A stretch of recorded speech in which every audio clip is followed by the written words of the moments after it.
Good morning, good evening, good afternoon, and welcome to Dreamy Dreamland with Sensei Al Bob. Your sensei, your griot, here to tell you a story, and don't believe a word I say. This show is only for your entertainment's sake. It means nothing. And for all you infantile morons out there, you children of infantile moron minds, you infants, this show is not for you. This is not for children. Sorry. Now, if you have an innocent heart, an open mind, and consciously aware, this show is for you. But it's just for entertainment. It means nothing, right? And I'm only here to tell you a story. Hopefully, it might do something for you. Now, last few nights, I've told many stories, and I've had this X series, XRATTED. And what is that?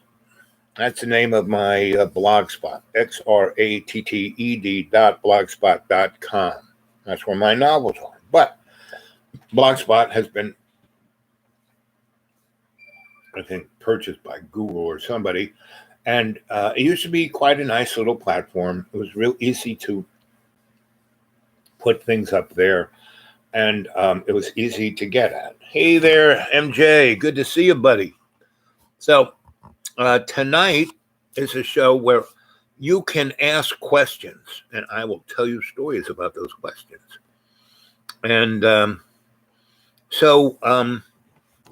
and I kind of like last night's chat was, you were all there, but no one asked any questions. No one made any real comments of a depth of, I was telling some pretty interesting stories there, and no one made a singular comment about any of it, And what do you think of RFK and what's a book? JFK Jr. Okay. The boy. RFK. Robert. Well, Robert Kennedy was assassinated. It wasn't Sirhan Sirhan. Sirhan had a .22 caliber pistol, and the bullet that went into Robert Kennedy's head was a .30 caliber, right?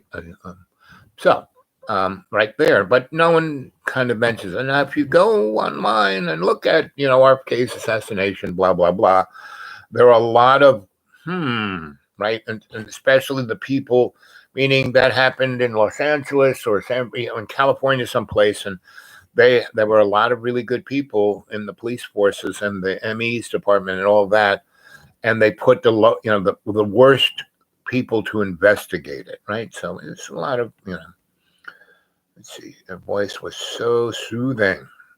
Yes. Okay. Well, I do have a soothing. I mean, that's the voice of your sensei, the soothing voice. I try to tell you a story that, if I was, like fingernails on, a blackboard, you wouldn't like that.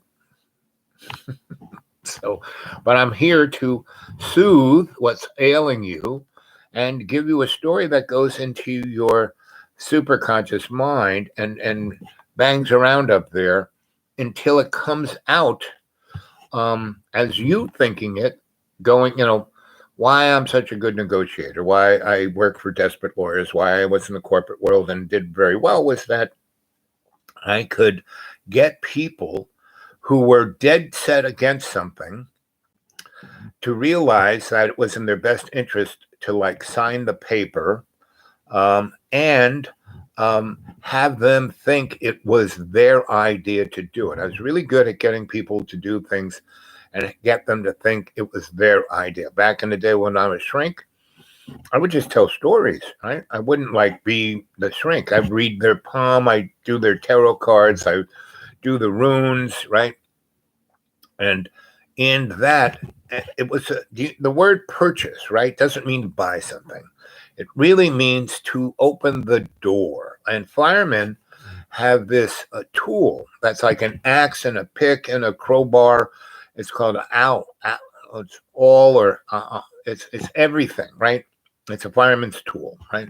It isn't just an axe, right? So this allows you as a fireman to like pry a door open or to, chop the door down or to force the door in, right? It's like a sledgehammer, it's an axe, it's a crowbar, it's a lot of things. It's a very interesting tool. And I forget but it's all what firemen do, like when someone you show up at the car crash and you got to get the person out. It's all about you get a purchase, like the jaws of life. What they do, you have to get this little place where you can get the jaws of life in, so the hydraulic machine can pry open the door, or and getting people out is you first need to get a purchase, which gives you the opening to get in. And so as a therapist, that was what I did. I just got the purchase to get into, open up the person's mind, get them to see what was bothering them, and get them to face it and work with it. And I was really, instead of taking 20 years to do it, I could do it in a matter of weeks. And now the people I work for, we go, no, no, no, no. Al, you do this great, but we want you to like string these people out for the next 20 years. I got to pay for that swimming pool, and the kids are going to college, and I want that Jaguar. And if you keep doing this, it'll be your turn to make that kind of money. And I said, screw it. I'm not doing it.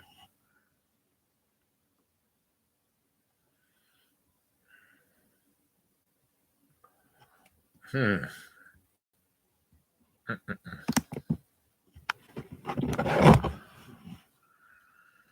we're back here. Am I still on, gang? Mary, Michelle, Michael, MJ. I have a hard time with gender in the chat.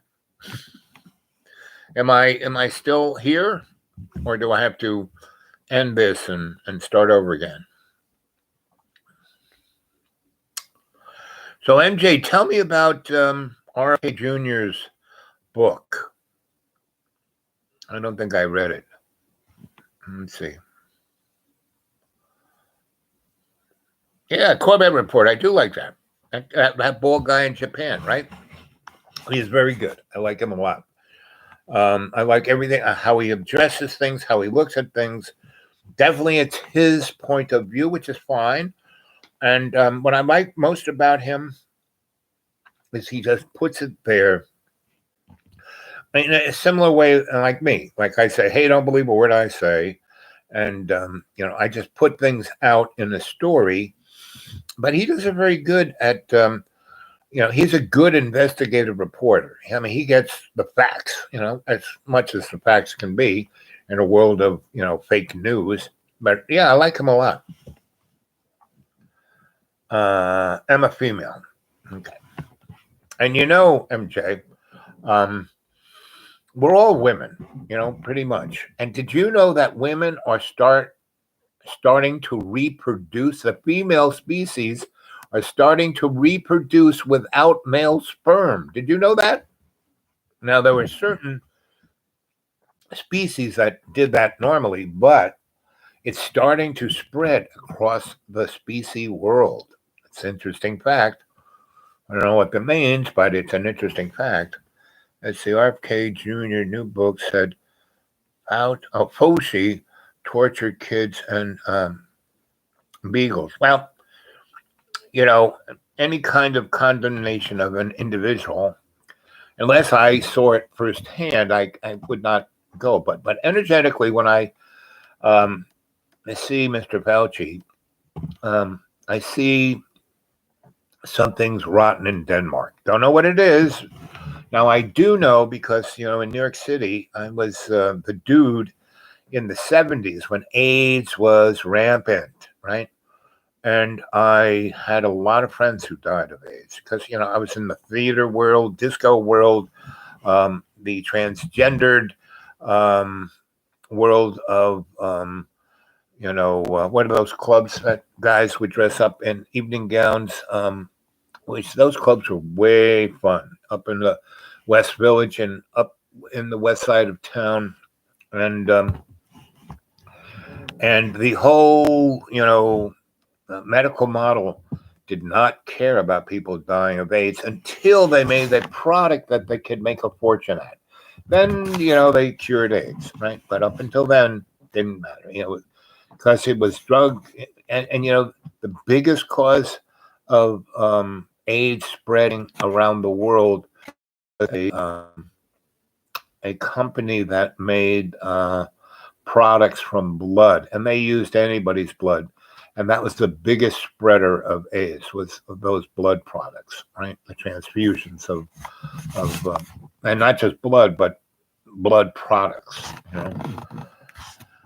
and there are a lot of products made from blood. So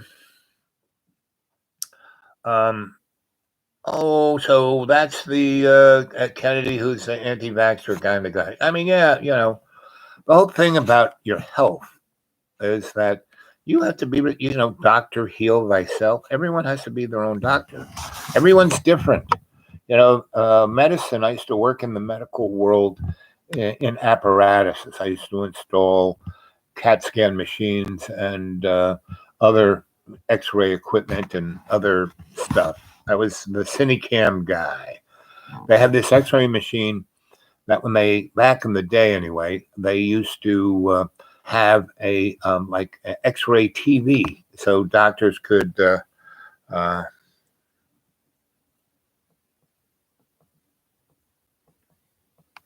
yep, exactly. And so if you think, we live in a cesspool of environmental contamination. Come on. It's what is that? Kudzu, right? So I live in the South, and kudzu is everywhere, right? Well, they spray Roundup every frigging where, and it's amazing because the kudzu dies, and then 3 weeks later it's back. And so they spray again, and they spray again, and they spray again, and they spray again, and it all goes in the ground. It all goes in groundwater, and everyone's drinking up that stuff, Now, I live in a place where they don't do that because they're going to start doing it because now the rich people have moved into my neighborhood. And I like kudzu. It was brought to this country as a topiary, as a decoration plant, and they just didn't realize it was going to take over. But there are areas of the hollers where I live. The kudzu is covered.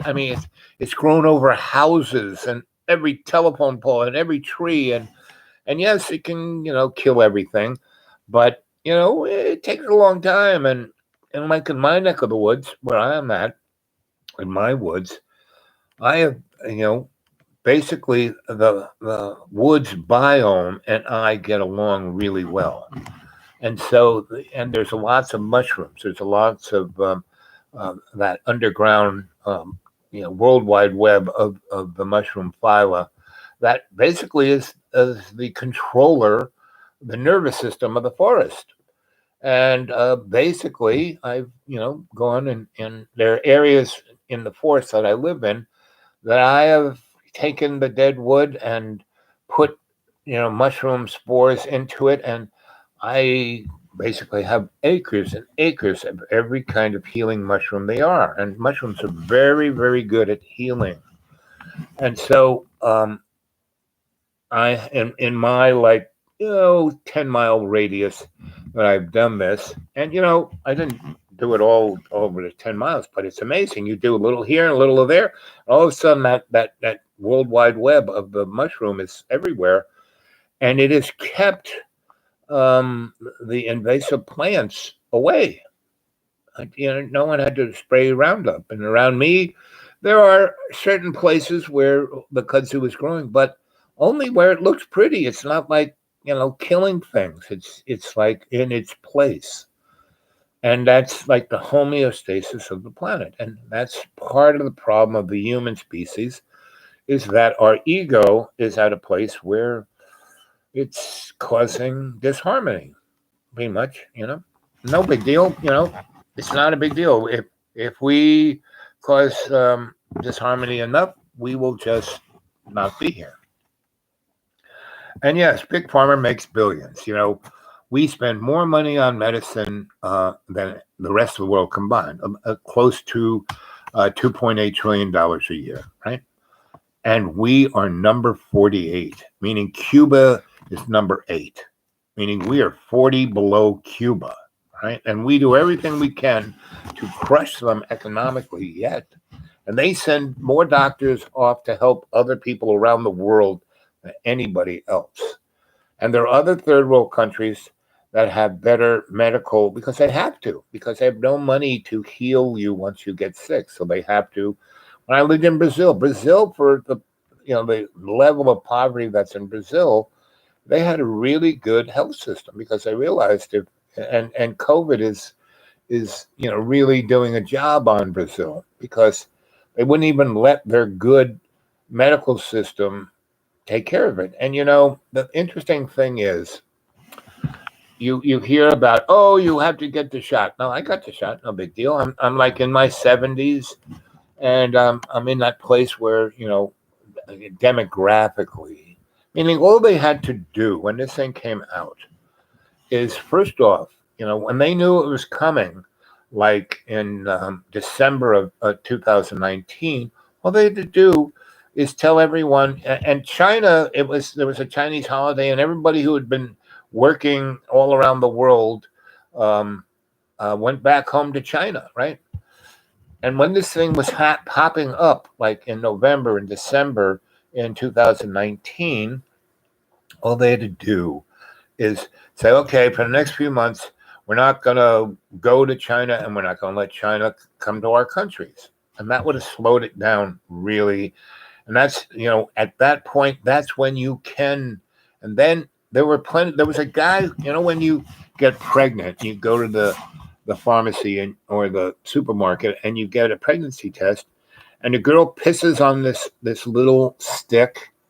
And if it turns red, you're pregnant. If it turns green, you're not, right? Well, what that does, it doesn't, they used to have to kill a rabbit to see if you were pregnant. But when you get pregnant, you make certain hormones in your body, right? Now, when the RNA of a coronavirus gets in your body, it kind of, starts your body manufacturing things in it, which causes your immune system to go into superdrive. And that's usually what kills you. Like when the people were dying of pneumonia, the pneumonia really wasn't being caused by the coronavirus. It was being caused by our bodies reacting to the coronavirus, right? So from the point you get infected to the point you die, there is some period of 2 weeks to a month, right? And in that time, that little coronavirus is causing your body just to make all kinds of hormones and RNAs and all kinds of stuff like that, which are easily discovered, just like a pregnancy test. And so all they had to do now, it's not as thorough as the one they stick up in your nose into your brain and get that, but it's enough to say, oops, you are infected, right? So if they had, and there was a guy who had gotten that test perfected by January 2020, and he wanted to mass produce it, and the big pharma folks wouldn't touch it with a 10-foot pole, right? And they say, oh, it's not good enough, it's not clear enough. So we did not do any testing for almost a year. So we had no real understanding of trend. And early on in February, this guy, I forgot whether it was MIT or Stanford, but he was like a guy like me, a demographer. But his little thread that he was looking at was the poop in sewer systems, at the septic plant. He was taking tests from that, and he could tell every kind of disease or what drugs people were using. I mean, he was a demographer, so he was looking at large sections of the population by their septic system, and he got a thing that could test for the coronavirus, and they didn't want to touch that. Now they are doing that, but still not doing it like they could, and it's very cheap. and it looks at a large population. So then you can then jump in and find the people who are sick. So they could have closed down the things, and they did that, but not soon enough, right? And then they let people come in sideways, and by the time they started seeing people really get sick, it was already here, and people were already infected across the country. But they did not say, "Oh, we have to take care of the most vulnerable," right? People who have diabetes and heart disease and high blood pressure and all of that kind of stuff, and who are over 60. Well, they really didn't start dealing with that. And then when they did it all in the wrong way. So the most vulnerable people they let die, and then the people who weren't vulnerable, like, they should have never closed the mom and pop stores. They shouldn't. Why close the mom and pop store when they let Walmart stay open, right? And so that's really what we should be looking at, not whether you have to wear a mask or what. And they say, "Oh, you get vaccinated and wear your mask and stay 6 feet away," right? Well, they don't really talk about washing their hands. Like I have my own little spritzer bottle of isopropyl alcohol, 100%, right? And I found a place that sold it industrially. Like, instead of $3 for a little bottle of 78%, they were selling 5-gallon bottles of 100% for $1 a bottle. I bought a couple of cases of that. I still got a bunch, out of the Deep Green, and I just filled up my little spritzer bottle. So I keep it in my pocket. I touch a doorknob. I touch, any public thing. I just put a little squirt on my hand, and just kind of run it between my fingers and every little portion of my arms, and a little over my head and around my nose, like this, simple common sense things. And then I have a lot. So here's my. I found my. So I have a little one of these. I bought this at Walmart, and they were selling the bottle for 90 cents, right? So I bought 10 of them, and that's it. Right. That's it. And that's 100% isopropyl, right?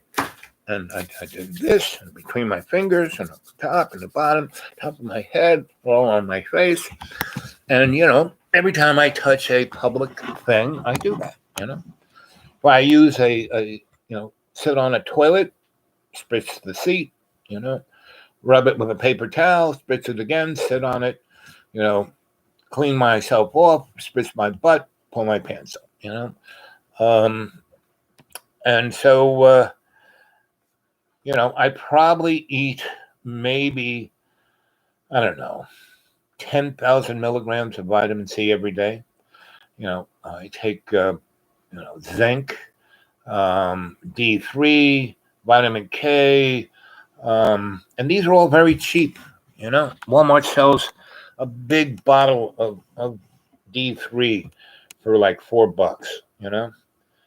All the things that are really good for you, and I drink a lot of mushroom tea. I have all these mushrooms growing in the forest, and I make teas, and I also have I make extracts, and I put it in bottles with eyedropper, and I keep them in my pocket. I put 2 or 3 drops under my tongue 4 or 5 times a day, and that's doctor healing myself. So and plus I live out in the middle of the woods. I don't see anybody, and I do have my little mask, but I wear it mostly just to keep people, where's and what I have, where is it?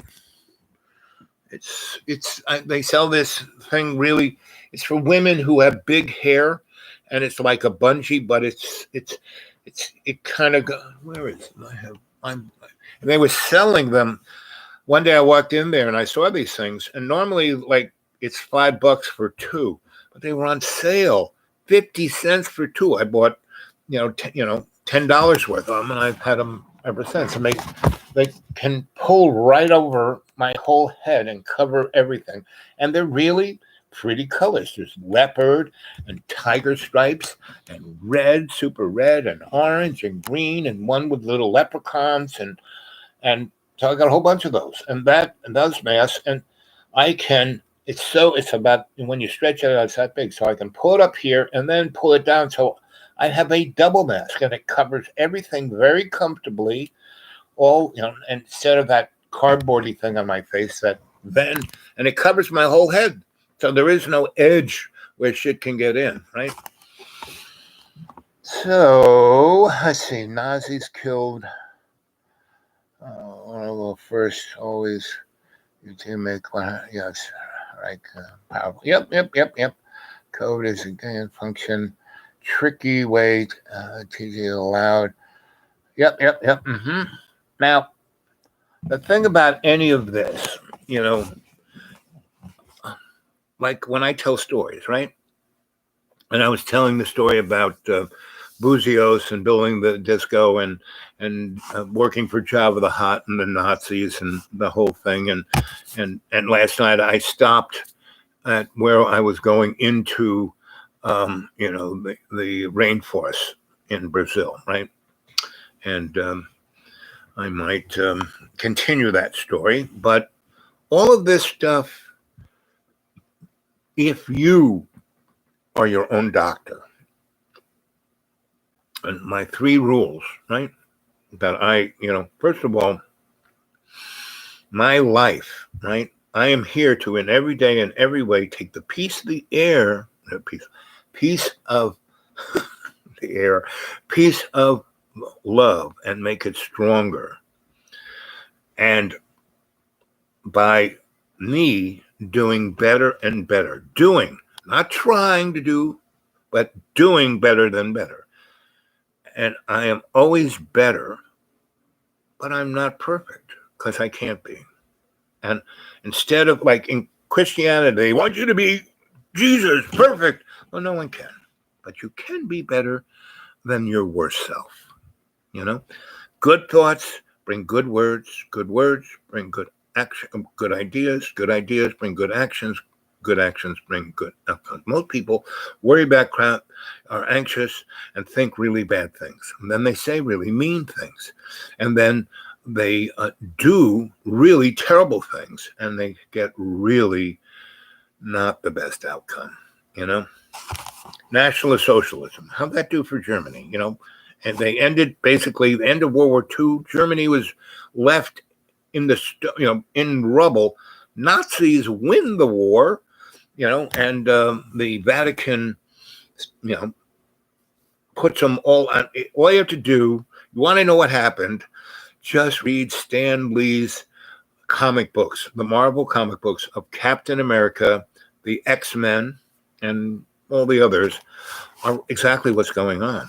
Meaning there are people out there that have powers, I was telling you the story of me being at Duke University in 1969, and this entity called the SEAL Corporation were developing super soldiers like Captain America. We were doing that research, and I was involved in that.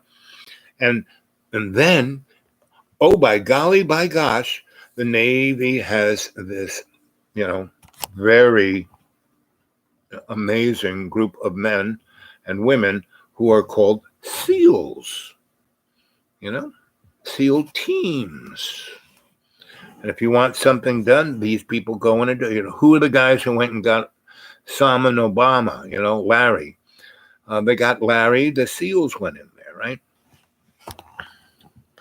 And Larry was right next to the Pakistani CIA. Just oops, right? And all of those intelligence groups were created after World War II by those Nazis. They went to all these different countries and did that, right? And they, they had their nice little base down in the Antarctic and on the frigging moon and Mars. They were out in space. They are the breakaway civilization. And don't believe a word I say, because this is all just a story. Stan Lee put it in his comic books. That's where I got it from,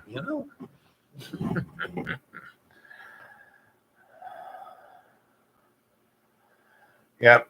Gain of function. Tricky way. Yep, exactly.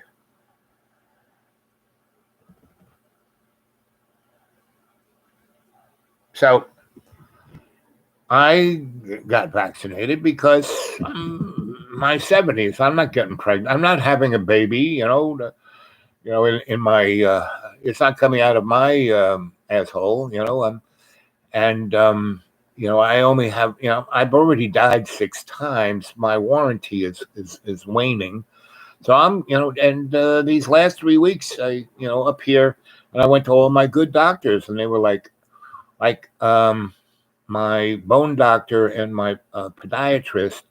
I went and had a new set of X-rays of my legs, and they were like, I have this thing called Charcot legs, and you get it when you have neuropathy and diabetes, aplastic anemia, and arthritis, right? And basically, all of these things are basically your body, this bag of water, our avatar, doesn't live forever. It's not supposed to. It basically, once you are born, you are dying. Sorry, that's what's going on. So if you're not ready to die, you're not ready to live. And so anyway, they checked me out from top to bottom, and every one of them said, and they always say, this is like their big funny joke. Oh, you're the healthiest dead guy I've seen. So my Charcot legs, the X-rays, my legs are mush. All the little bones from my kneecap down to my big toe are mush. And they can't, I used to have metal clamps on my legs from my hips down to my feet, and walk with a walker. Now I don't do that. I walk around pretty much, yes, I will have I have some pretty, my podiatrist gave me really good, whatever you call those, Velcro and rubbery stuff to hold my legs together. So I don't have the metal clamps anymore, but I do have these things. And I don't wear them all the time because it does take me a few minutes. I mean, they really have to be put on you. And I have ones for my ankles too. And they just don't slip on. I mean, you have to adjust them and put them together. It takes maybe 5-10 minutes to put those on my legs, right? But they're really greatly designed because the metal clamps pinched your, it really constricted you. It supported you, but constricted you. These things don't constrict you whatsoever. They don't, they don't stop the blood flow. They're really great. I mean, but it's black. You can't see where, and I barely can see to begin with. So, I wish they made them white so you could see them. But no, everything has to be black. I don't know why everything has to be black. But anyway, so I went to all my doctors and they said, it's, why we take care of you is like you are, they document me really well. But my eye doctor, he says, I should be blind, but I can see, he's like, I don't even take any of their medicines anymore. Like my blood pressure at the doctor's the other day, I haven't taken any statins or any blood pressure medicine or any seizure medicine. And I had 3 weeks ago, I had a full panel blood thing. And, my blood pressure is normally about 120 over, 58. Which is like pretty freaking amazing. No statins, and I have, hypertension and all of that stuff. And my cholesterol is from that blood, really, it's a bit high, but not like, and I'm not taking any medicines because A, I can't afford them. B, I'm not in a place where I can get them. D, right now I'm on the BOP, so I'm not in any specific place. One of my doctors did give me, he said, well, here's all your medicines you normally used to take. I'm going to give, 6 months stuff. So if you need to start taking, you will have them. And that was nice of him, and my same thing with my diabetes. I'm very good about my diet, what I eat, but I can still, I had, I got a little bag of Hershey Kisses the other day at the Dollar Tree, and I ate a third of them one day, a third of them another day, a third of them. I had like maybe 8 Hershey Kisses in the last 4 days each day, and my blood sugar, I just took it an hour or so ago, and I don't take it all the time, but like at least 5 or 6 times a week, I take my blood pressure and my blood sugar to see what's going on. And it's been kicking around. Oh, when I'm good, it's 99, right? When I'm out in the woods and I'm not going anywhere and not eating. But now I'm on the bop. Have breakfast. People take me out to breakfast and lunch, and I eat restaurant food. And anyway, it's not me eating the stuff I get out of the forest or my garden. And so, but my blood, the highest it's been in the last month on being on the BOP has been 140. And the average has been about 118, which is pretty good for not taking any, diabetic medicines at all. So you can do this yourself, but you have to be disciplined. You have to be able to consciously be aware of not just your surroundings, but your body, right? So the COVID thing, and what is a virus? They don't even know what a virus is because it's not alive, right? And that's why our immune systems kill us trying to get rid of it, because it's more like a toxin. So I was telling you about the little, when the nun got me, so you can see all the scars from when she broke my head when I was in first grade, and they're still there. I mean, they used to be even more prominent, but see, there they are. And that's because my head was in this helmet. Instead of them operating and like trying to sew it, or they put me in this thing because I was still, I don't know how old you are when you were in first grade, but so they put me in this helmet, and my jaw was, wired shut, and this orbit was crushed, and this ear was damaged, and I wore this helmet, and so that's why I have these little scars, and they're all across my head because the sutures, when they took that, and they took it off the first time to look at what it was, and it was like the sutures in my head were doing this.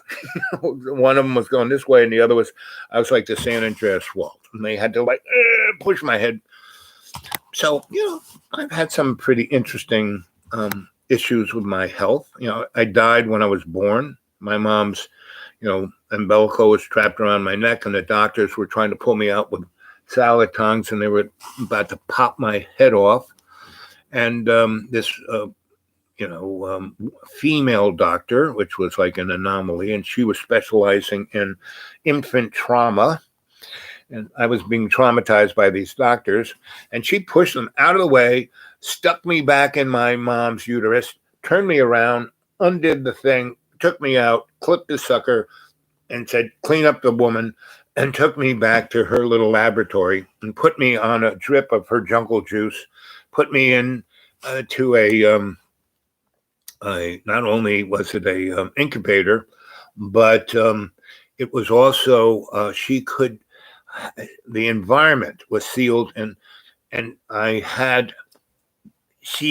think she actually invented the little hoses under, right? Because this was in 1950, she had that, and she put a environment of certain pressures and other like nitrogen and a rarefied atmosphere, but super oxygen up my nose into my lungs and on an IV, and I was a little teeny baby, and she took care of me for about a month, and my mom was fine with that. She didn't. My mom was back home drinking martinis and smoking cigarettes while I was still in the ICU, and no one came to visit. And my grandma came and took care of me, right? And so that's been my whole path, and I was a blessing that my parents had nothing to do with me, because I did not have to suffer like my poor brothers and sisters who have been damaged by that experience, right? And not to say that my parents were terrible people, they weren't.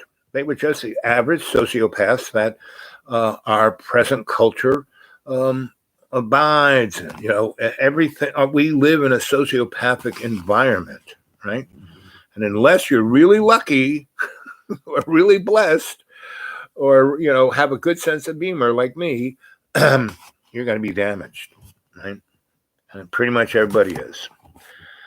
And MJ, the thing that I want to stress, everything you're saying here has validity, but not importance, because everything in our existence is an illusion of ego. And everything you said here, this is 100% screaming ego mothers, MFs, these are ego MFs, right? But you don't have to be oppressed. Too bad that the majority of the population is, but they were already being, that, you just have to read there are a lot of great smart people who have written some pretty amazing books. Noam Chomsky's books, Manufactured Content. Perfect. Look at that. I had a price tag on my forehead. I had a price on my head right here. And so, Dr. Quigley, he has a great book called Hope and Tragedy. He was the itinerant scholar of the Council on Foreign Relations. He was like the go-to guy, right? And he was my teacher. I was part of that cabal, but I was a youngster, and had a lot of promise, so that's why I was there. And I had come from, I just kept being handed over to different, really amazing folk, and never forced to follow any other path than my own. I mean, they basically said, well, this guy, we need him to be like fresh and unvarnished by our crap. We have to give him exposure to everything so he can see it, but we don't have to force him to believe. We don't want him to be forced to believe. We want him to be like Dr. Quigley and, the guy who wrote None Dare Call a Conspiracy, Gary Allen, or who's another, Joseph P. Farrell, Catherine Austin Fists, H.G. Wells. He wrote An Outline of History. Up until, his book, Outline of History, was the second most read book of the 20th century. Now, I think that Nom de Plume probably was really valid up until 1970. Then a whole bunch of other books and the media onrush occurred, and so I don't know if it was totally 100% for from 1900 to the year 2000. His book was the second most read book of the 20th century, but it was like the top 5, right? You should read that book, gang. Outline of History. And H.G. Wells just didn't write The Time Machine and The Invisible Man and Island of Dr. Moreau and War of the Worlds. Now, if that's all he wrote, that would have been pretty amazing to begin with, but he wrote hundreds of books that were... And why his science fiction was so righteous was that he was actually a scientist. And the other amazing thing, most of those morons of his time were all upper class. Their fathers were dukes and earls and went to private schools et al. Not H.G. His mom was a maid and his father was a drunk. And his destiny, his mother's wanted him to be a draperer, and when he started, and so he kept, being a maid for really, dukes and earls and all the above. And as a little kid, he learned how to read, and these dukes and earls, to be fancy people in the big houses in the upstairs, they had gigantic libraries. He was the only guy reading those books, right? And so his mother worked at this place that also was attached to a school, for really super rich people. And he got to go to school there because she tried to apprentice him to being a draper when he was like 7. And, he didn't last more than 3 months. And then, he read all those books in that rich guy's place. And then he went to school 1 year at this place she was working at. And then she apprenticed him to be a draper again. And he came home. He walked 40 miles back home. He walked one day. He just walked out of the draper's place and said, "Come back, you're my apprentice. You can't do that." And he just walked the 60 miles back to his mom's where she was working and said, "Listen, I'm not doing this. If you force me to do this, I'm just going to kill myself." And she loved him dearly. So she said, "Okay." And that's when they said, "Well, he can, let's see how he does in school." And in those schools, it's very competitive. They take the tests, and it's not like the tests Georgie Porgy's All Children Left Behind test. No, it was very competitive, right? Because they only had so many seats in universities. So anyway, he was at this school, competing with the richest, the guys who had the most assets, the most everything to make them great students. He was always, for the 3 years he was there, he went through 8 years of school in 3 years and took all of the tests and always was number one. And each of those tests, after a certain place, they had money. And he kept the money, and he saved the money, and he invested the money.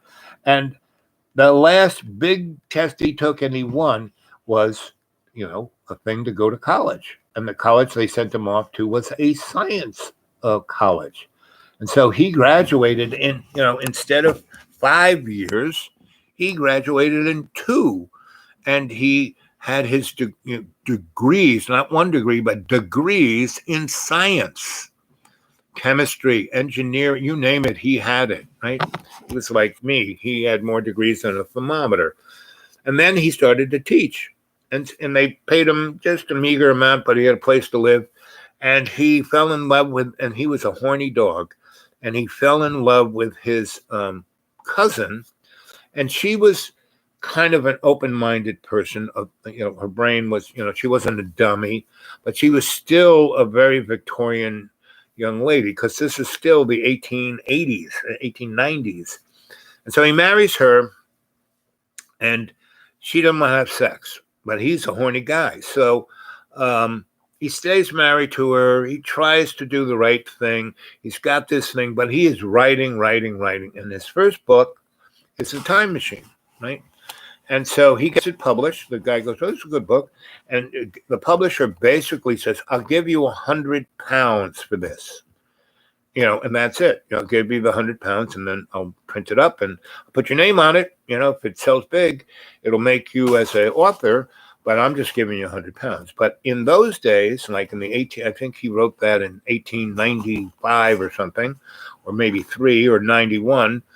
But when he wrote that, he got £100, and £100 would probably be $10,000 today, right? And so he got that, which gave him a nice little pillow, and he got a place, and he tried to make his wife happy, and he just wrote more and more and more. But it was very popular, very, very, very, very popular. And so he then wrote, I think, he wrote The Invisible Man, and that was even more popular. And then he wrote Island and Dr. Moreau, and that was even more. And by that time, by his third book, he was getting some real serious cash. He didn't have to teach anymore. He just kept writing books.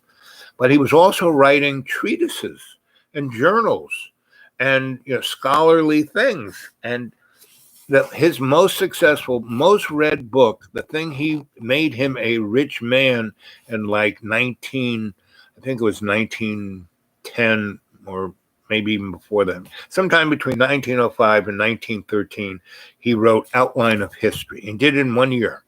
Like I said, second most read book in the 20th century. And that made him, he published it himself. He got every nickel of that book. And the first printing, he sold 1 million copies. Like, it's one of the first books ever to be, 1 million copies. And, by the third year, it was in 20 languages all around the world. And today, I read it, and it is an amazing book.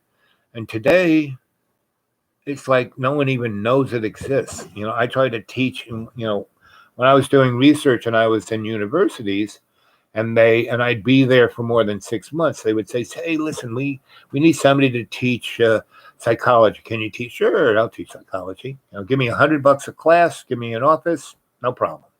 Which they would do because that was way cheaper than them trying to find an adjunct or somebody, because they'd have to give them insurance and X, Y, and Z, and and they'd have to keep them in the school and give them the at least the illusion that he could become a tenured professor. But not me, just one semester, $100 a class, and give me an office so the kids can come talk to me. And I did that. And so I taught a lot of things. I taught psychology. I taught, environmental science. I taught sociology, anthropology. I taught all the ologies. And, it was like off the books, and that I wasn't in the psychology department because I was like the freshman class thing that almost didn't matter. The first semester thing that some kid would take, I would be it. And on my syllabus, I would, in big letters, I said, "I guarantee you an A, just show up." And then in a smaller print, but still bigger than most, I would say, "No tests, no quizzes, no papers, no textbook," right? And then in very small letters that you need a magnifying glass to see, I would say, "If you miss 3 classes, you fail. If you ask me, is this on the quiz, you fail immediately, no matter what time." Most of the people filled out before drop ed, so it didn't matter, right? But the first thing, so when I put in big letters, "I guarantee you an A, just show up," and then no test, no quiz, no papers, no textbook, instead of a classroom with 20 guys in it, I would have a lecture hall with 300 people in it, right? And the school thought that was great, So because it actually cost them less money, right? Because it was just me for 300 kids instead of 10 other teachers, right? Anyway, the first thing I would do, I'd say, "Hi, this is kind of what we're going to do. We're going to, we're studying psychology. We're studying this. We're studying that, right? So what I want to do, first of all, because there's so many of you, we're going to break out into study groups." "What's that?" I said, "Well, everyone stand up, get in a line, count from 1 to 7, So people go 1, 2, 3, 4, 5, 6, 7. If the next person didn't say 1, they would say 8. I say, "Okay, you can leave." And just that would knock out 20% of the people right off the bat. Just get them out the door, right? Within the first 5 minutes. Then there'd be, study group 1, 2, 3, 4, 5, 6, and 7. Depending on how many folk were there, there would be anywhere from 10 to 20 people in a study group, right? And then I'd say, "Okay, this is how this is going to work. Everyone in your study group, the way you're going to get an A is that everyone has to understand what we're studying. There isn't this competition where there is the best student and the dummy. Everyone has to understand. Everyone has to get this in. Everyone has to internalize it. Everyone has to see what this is and get something out of it. Otherwise, why even here, right?" So right off the bat, there would be another 20%. "What? I can't, be the exceptional one? It's, I'm entitled to be, I'm smarter than it. See you later. Bye." If you couldn't work together, and I said, this is what this is about: teamwork. Making progress is teamwork. It's the we and me, not just you. Your life isn't, when I said this, your life isn't about you. It's about the we and me. "What are you talking about? My life is all about me. Me, me, me, me, me. It's all about me. More money, more money, more money, more stuff. And I said, "See ya." And so by the end of that first class, we'd go from 500 down to maybe 70, right? And then in the next 2 weeks, another 30% would be gone by just saying, "Is that going to be on the quiz?" "You're out." out, see you later. So by the 2 weeks before drop ad, we would go from like 500 down to maybe 30, right? And we'd still be, like six in six study groups, like 36, right? And then by drop ad, we down to, you know, 30, 5 in a study group and 6 study groups. And then, so we would, whatever we were studying, psychology or sociology, we would, each of those groups, I'd say, okay, each one of you guys. So in the library, I would have, there was no textbook, but in the library, there would be books on reserve. And they were books that no one was reading. So like, if we were going to teach sociology, history, anything of that, I'd have them read H.G. Wells' outline of history, right? It's like 1,000 pages. It's 1,000 pages long. I said, well, there's 6 of you.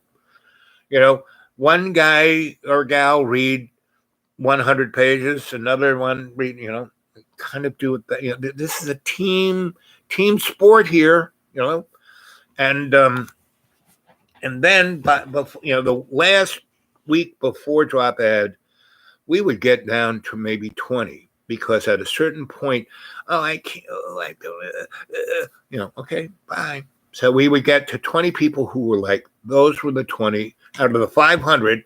Those were the 20 I was looking for. They were like the cadre, like what I want you guys to be. And the only one tonight who is getting an A here is Michelle here, right? Cinnamon lowers blood sugar. Yeah, cinnamon, cumin, and a number of other herbs. That's why I don't take, that's what I take, right? And they're really cheap, There is a diabetic thing I take, and you take once, it's a shot in your gut once a week, right?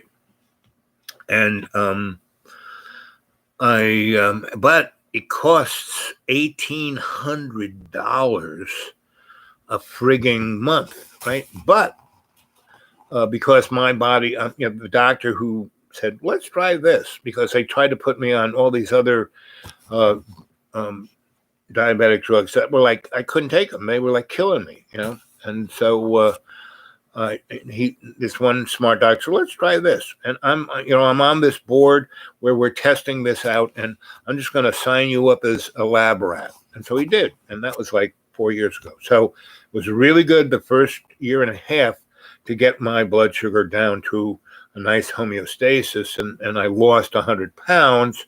And because it was really good for your kidneys and a few other things. And it did a good job at getting you to lose weight. Because the loss of weight isn't really, the cutting out of carbs or doing of this or doing of that or exercise or any of those. I mean, everyone's different. So, you got to figure out what's the protocol you need. And what I had to do was find the doctors who had open enough minds to realize that's what I needed and appreciated the fact I was the doctor of myself and that they were learning from me what I was doing for me that helped them do it for other people. So all my doctors are doctors like that, right? That's why I still have the same good doctors here. And the doctors I have there in the deep green, it's not the bourgeois rich kind of scene that this is, Roanoke, they have Carillion, which is like a gorilla of a medical HMO. Now, they have a lot of good facilities and doctors, but it's still a machine, and for the majority of the folks, not so good. They're part of the same, military, industrial, medical model, right? And because most medicine comes out of war, really. Antibiotics, all the surgical, getting your knee replaced, that came from war. Your leg got blown off, and they would stick your leg back on there by giving you an artificial knee. And all the others, heart, all this stuff came from war. So you have to realize, having all of those procedures, it's like they're doing war on you. Now, if I was an EMT, first responder, emergency room med tech, and so in catastrophic situations, if your leg is way over there and they can put it back on, that's okay, But to take your leg off, to give you a new knee because you're 200 pounds overweight, and every pound overweight puts 4 pounds on your kneecap. So you're living the stressed out life that I did, in my hedonist zone. That's what you get. And the better thing, back, from 0 to 32, I was an aesthetic adept. I was meditating. I was, a vegan. I was, you name it, I was it. And I was like a tuning fork, right? But at a certain point, I started making some serious money and had businesses, and I was the dude. I was doing all this stuff that kind of distracted me from my path, right? Of always, doing my best, right? Now, doing all that other stuff, I was still doing my best, but was still going that away rather than this away. And so, but I'm still alive, right? And that's why doctors take care of me, because I'm like all the guys I saw and girls I saw the last 4 weeks all said the same thing. I don't know why you're alive, but you're in really great shape. You're in better shape than I am, and you're dead, It's like, well, that's good. But it takes, discipline, meditation, exercise, diet. Now, these last few weeks, like I said, people have been taking me out to dinner. I had really Thanksgiving. I had, 3 different Thanksgiving dinners. A lot of turkey. Still got it in the fridge. And, but still, I had all these meals. And instead of stuffing myself, I had a little bit of that meal and then went to the next, a little bit of that meal. And I would talk, I brought my Tupperware with me and my suitcase, and I brought a lot of food home, and I'm still eating it, So that's how it works, and it's working for me. Let's see, what else is MJ saying? Did you have any free courses? Yes. Not only did I have pre-ordered courses, for 30 years, I got paid to go to school. I didn't just have whatchamacallit, we're going to let you go to school because you're smarter, or you're an athlete, whatever they call that. They give you a go to school thing. But then they make you buy your books, or, no. They paid for everything and paid me a salary because I was doing research, right? And for the first 10 years, I had no degree whatsoever until I was starting to write protocols for programs that, corporations and other entities were paying millions to do. And I was writing their protocols. And I remember this one of my bosses said, you're going to have to go in front of all these people and explain everything we're doing. Now, you're the guy to do it. You're writing the shit. They're all loving what you're doing. But at a certain point, they're going to ask you what degrees you have and where did you go to school and what did you... Well, you have a pretty amazing path. You've been at every university. You've been at Trinity in Dublin. You've been at Oxford in England. You've gone to the Sorbonne in Paris. Duke and Cornell and MIT and Stanford and, but you didn't, kind of graduate from any of them. And yes, you spent more time, you have more hours, but so the first guy gave me 2 degrees just so I could go give this, PowerPoint thing before PowerPoint.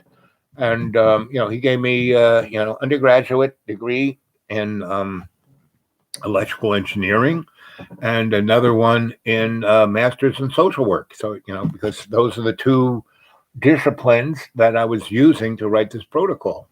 And that was what was, these guys were so impressed that I had a cross and everything in between electrical engineering and psychology I had stuck in there. And so I had that degree, and I got 4 other degrees, right? And I was I like to call in that 30-year period. The two little things I described myself was an itinerant scholar and a gradual student. Postdoc. I like that one too. Postdoc. I was a postdoc, and so um, it was better than just auditing things. I was getting paid to do it. It was pretty good, and at the height of my itinerant scholarship, I was basically making 30 grand a year, doing what I loved doing, right? Reading arcane and ancient books that not everyone had access to, and having amazing teachers, like Joseph Campbell and Dr. Quigley and a whole bunch of others, and a whole bunch of other people that no one even knows, but they're even anybody. It's like me. I hide very well in plain sight, Let's see, what else is MJ saying? Most needs military, same with diseases. Yep, more is messed up and money get grabbed. Yep. Well, you're saying I'm angelic. Well, bottom line, my grandma, when I was like 4 or 5 and blowing up everything in her apartment, she let me do. My mother would pull her hair out.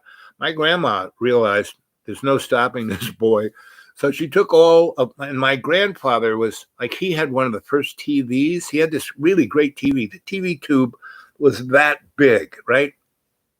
And it was in this great piece of furniture, and it had a top, and it had like a record player and a radio, and it was high fidelity. And this was like 1940s, and it had a lid that you pushed up, and that little TV tube, the TV set itself was like that big, but it had a mirror here, and it bounced it over there, and then bounced it over there, and then it hit this other mirror and reflected it up to this mirror. So it was backwards and forwards and backwards and forwards, and then it was like a big screen TV. But it came from the electron gun screen was. The phosphorus screen was that big, so they blew it up by 40 times. So the image you saw on the mirror that you were looking at, and it was pretty big. It was like maybe 2 feet by 2 feet, or maybe 4 feet by 2 feet of this lid. It was pretty strange. I mean, you could see it; it was pretty clear, but things were a little bent, a little, and it was very strange, man. That's the first TV I watched. And then my grandma got a Motorola, a more, usual kind of TV. And because this thing just kind of gave up but still kind of worked. So and my grandfather, he loved gizmos, right? And so he was a barber. And back in the day, in the 1890s to the 1912, they had all kinds of electrical stimulators and vibrators and all kinds of really interesting, toys for healing, right? And they had like X-ray wands, not to use to look at anything, but that they thought X-rays were like healing. They didn't realize that they were like poisonous, and they had all kinds of stuff. And my grandma took all of my grandfather's stuff and put it into this room, and all the stuff that she didn't use. She said, okay, you can fool around with all of this, but you cannot touch my stuff. No problem, Grandma. And so I would blow things up, and I made a Tesla coil once, right? And I found this, out in a dumpster, this, basically cardboard tube that was about 3 foot in diameter and 10 foot high. And I found this motor winding wire. I mean, just miles of this stuff that was insulated, meaning the wire itself didn't have rubber around it, but it was covered in like a paint or a varnish. I think varnish would be the best description. So the wire was covered, and I found a book. By this time, I was working for Graham Hustle, and he gave me a Tesla book on how to make a Tesla coil. And I made a 60,000 Tesla gouged. It was not only high voltage, but it had a magnetic oomph, right? And every time I turned that on, like the whole neighborhood would go, the lights would kind of dim. And I was powering, and it didn't do it because I had a load on it, because the current I was manufacturing for this thing came from a Van de Graaff generator, just this big wheel with like little felt brushes on it. But by the time it was making a spark coil up at the top, it was like a zillion volts, and every time, so that's what made the whole neighborhood go, And one time I was not only had it a zillion volts, but I was cycling it at 5 different dimensional points. So it was obliterating every kind of radio, radar, microwave, anything within 20 miles. And we were right in the path of JFK.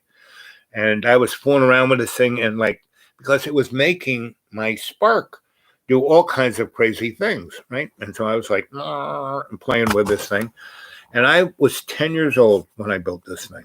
And I'm, down in this room in her house. That was my laboratory. And from the first instant I blew up her first appliance, she called me Woozy Al. And that was, she came from the islands of Sardinia.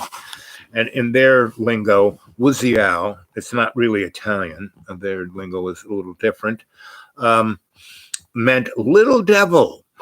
So that's what she used to call me, little. So saying that I'm angelic, it's more like little devil. So in my story, Ear Hair, Jesus is black, LBJ, little black Jesus, right?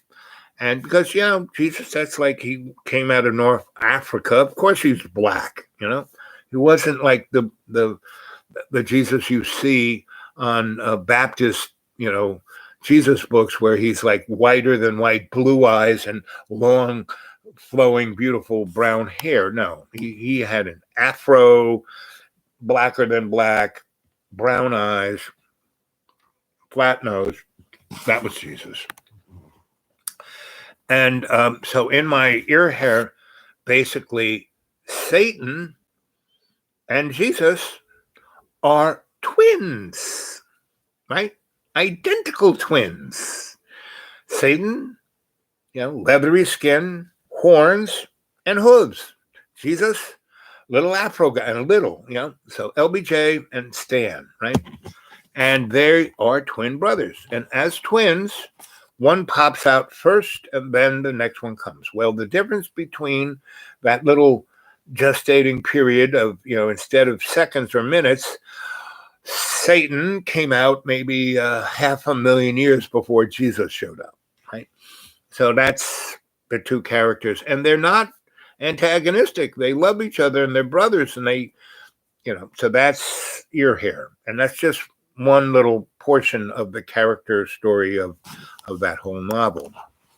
So anyone who wants it, send me your email and I'll email it to you. I'm looking for a publisher. I have this series, right? It's 4 novels, right? Ear Hair is the second book, but first in the series. Legacy is the fourth book, but second in the series. Legends, Our Legends Anthology is the fourth book or fifth book, but third in the series. And the fourth book in the series is book 1, and that's called Work in Progress. So I have this series of 3 books, right? And it's quite interesting.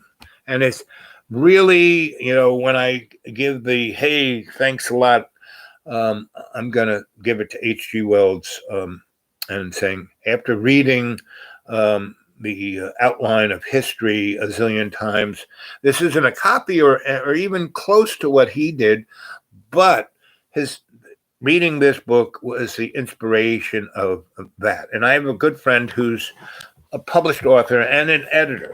She's an editor.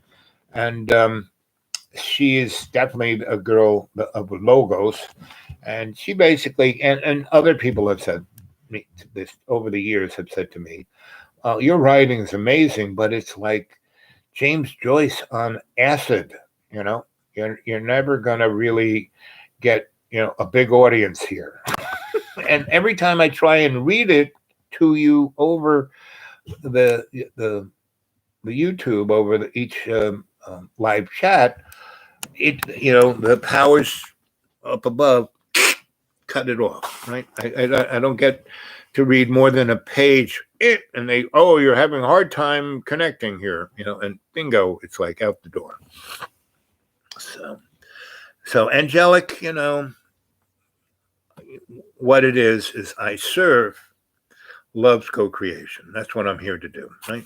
With grace and humility, I serve love's co-creation. That's my, and I'm here to do my best with grace, with humility, to serve love's co-creation. If that's angelic, that's what I'm at, right?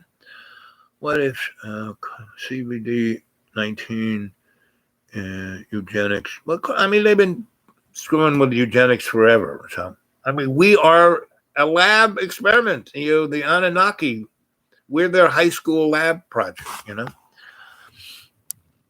Certainly, let's see, MU. Nano, blah, blah, blah, blah. All you got to do is, the person who describes this the best is a guy named Cliff High, H-I-G-H, Cliff High. And, YouTube knocked him off, other platforms, Google goes after him. He had to reinvent a whole new language to talk about this. So he doesn't use any buzzwords that the algorithms might not like. And still they go after him. Very similar to Max Igon. But both these guys, what you really have to realize is both these guys are great, but they come from they're not coming from grace's humility of service. I mean, yes, they are. They're doing all of that, but still they're trying to prove something. I don't try to prove nothing. I'm just telling you a story, for entertainment's sake, right? And because I have faith in love's co-creation, because I've seen so much. I mean, why did I become a super duper hedonist on steroids, for 10 years, working for the desperate lawyers in the corporate world? Why did I do that? Right? Did I do that? I was an aesthetic adept, why did I do that? Well, because I thought the world was coming, things were so fucked up. I said, screw it. I'm tired of, I like being the aesthetic adept, but that was great until I hit 40 or 45. And then I had businesses, I was making money, and I just kind of got into the flow of materialism. And I have to say, I liked every slice of To Die For chocolate cake, I liked all the titty bars we went to. I liked all of that. There was nothing wrong with it. I just took it to the max. I'm an Aquarian. That's what us Aquarians do. But we have the skill set of not getting addicted, meaning at a certain point, when you die and wake up on a gurney being wheeled into the operating room where they're going to crack your chest and do a quadruple bypass and chop your legs off, I had the discipline, said, no way, Jose, get me back in the ICU. And then I had the guy who really needed me, because I didn't sign anything. I didn't sign on for this. So he got me a colonic therapist, a nutritionist, an endocrinologist, everything I needed to get myself back into homeostasis. And, I did it big time the first 2 weeks, and it got me to the point where I could finish what he wanted me to do. And then I have to say he was a righteous guy, because not only did he pay me, but he let me stay in his really nice place down in the Keys for 3 months till winter was over. And he paid for all those people to keep, sucking the crap out of my colon and, putting the right chemicals into my body that were, more organic than, allopathic. And so, anyway, that's why I'm here, right? So, it takes luck, consciousness, and discipline, right? And a good sense of humor, because I don't take myself too serious. Oh, let's see what else. Certainly, cooked tomato capture. So, so Cliff Hyde really has the 411 on what's going on. And that's why they're going after him such a big way, because he has something to prove. I've got nothing to prove, Sticky nano, matrix grid. Yep, exactly. You got it 100%, and it's made out of a, like I said, it's a nano material. So it's a carbon nano screen of sorts, right? And it's a, a framework, and that's why it's so interesting, because it's not like what I don't even know if you can call a virus organic, but it's not like most viruses, right? So it's very structured, and because it's a frame, you can stick, meaning there's a lot of things in there, not just, the coronavirus per se. I mean, in the big picture, even though it's a teeny weeny thing, it looks like that. It's structured like that, but there's all kinds of stuff in there, things like, and again, I have no idea, but, as the story goes, there's things like AIDS and Ebola and all of those things, because it's really SARS-1, but it's SARS-2. I mean, they call it SARS-2, right? So it's you describe roughly what it is. Cliff Hyde describes it even better, and he's really, because he's a modeler, he really has got it down for what it is, right? It's now we're going into our third year of this. The first YouTube I saw, he had in December of 1919, and he was going on, hey, there's something going on in China, Wuhan, blah, blah, blah, blah, blah, blah, blah. And he really got it. And he was making a graph of what it was going to do in the next 5 years. Really frigging amazing. And then they went after him. And so he redescribed it. And he, instead of using any of the nomenclature like you just used, he was describing it in the world view of woo-woo and normies. And normies were already, out the door, and they didn't realize they were dead or useless or deconstructing themselves. And the woo-woos are the next thing coming along, which may not last, but it's the next thing coming along. So Cliff Hyde, if you can track him down, he's quite interesting. Let's see. Make a nano. Yep. Sticky. Yep. Your application of yep. That's what I'm trying, trying hard. And you're doing a great job, MJ. This is what I'm looking for. This is the kind of dialogue in the chat I kind of want. For you guys. Time is a beat. Someone said, let's say 8 disappearing 2. Yep. Okay, so let's see. We've been doing this for an hour and 23 minutes. So let's kind of tack, right? So last night I gave the whole story about Buzios and building the thing and what it was, and I was there for 6 months, and then I realized it was all a front for and the Nazis don't exist anymore.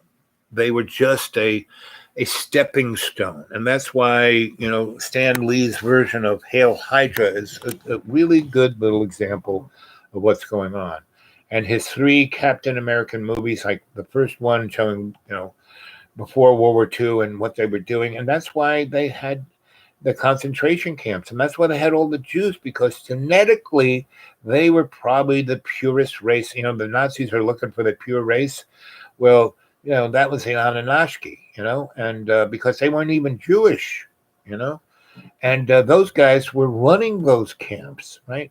The Jews were a perfect lab rat because, when you build a lab rat, you make this rat genetically that doesn't have any of the impurities. So when you try shit out on them, you don't have to worry about all these other variables.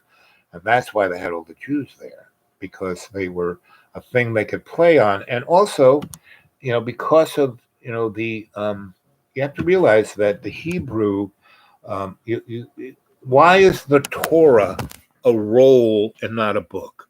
Because it parallels and paraphrases the illusion of linear time. They roll it out, and what do? They have these pointers they put on their finger, these silver long sticks, and they don't look at just the word. They look at every letter, because in Hebrew, every letter is a number. So when they read it, and they read it in these subscripts that are code entities, and so they read a parable or a subscript, and it's a code. And they take that and they move it around, and that's the Kabbalah, right? Kabbalah, right? The esoteric part of the Hebrew nation, right? And when I lived in Williamsburg, Brooklyn, and my rabbi was a Hasid, but he was an amazing scholar. And, so I came back from Ireland in 1975, and I'm staying at my friend Charlie's on Green Street in Soho, and I don't just jump back into it, which I could have. I kind of eased into it, thinking of what am I going to do, and I, and like, what do I always do? I'm looking for a place. I go get the Village Voice. I sit at, the Paris Commune Cafe over in the West Village and have a nice croissant. They had the best croissants, best coffee. And, it was a real New Orleans kind of place. And they had this breakfast of grits and shrimp and lobster.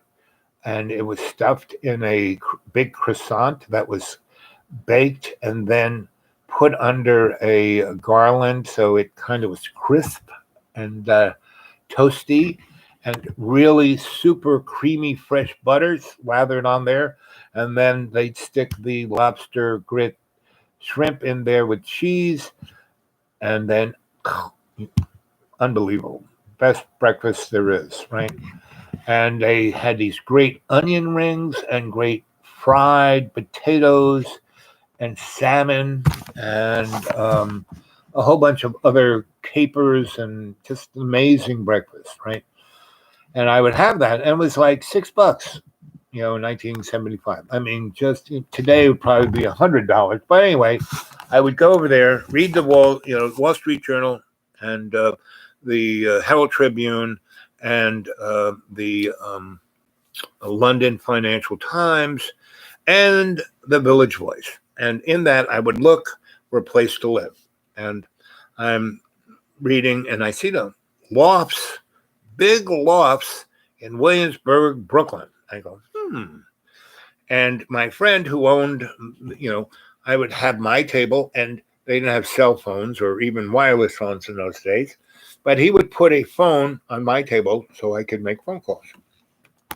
And he had a couple of lines that was one of the nice things about this place. If you were one of the in folk, you got a phone. Or if you were rich and said, here's $20, I want a phone, they'd bring it, plug it in, and you'd have a phone. And it wasn't like a party line, Anyway, so I started calling up people in the Village Voice, and I get this guy, and I said, hi. I say, your ad in the Village Voice. He goes, you are artist? I said, yeah, I'm an artist. So you want the loft? I said, yeah. I got the loft for you. I said, well, that's good.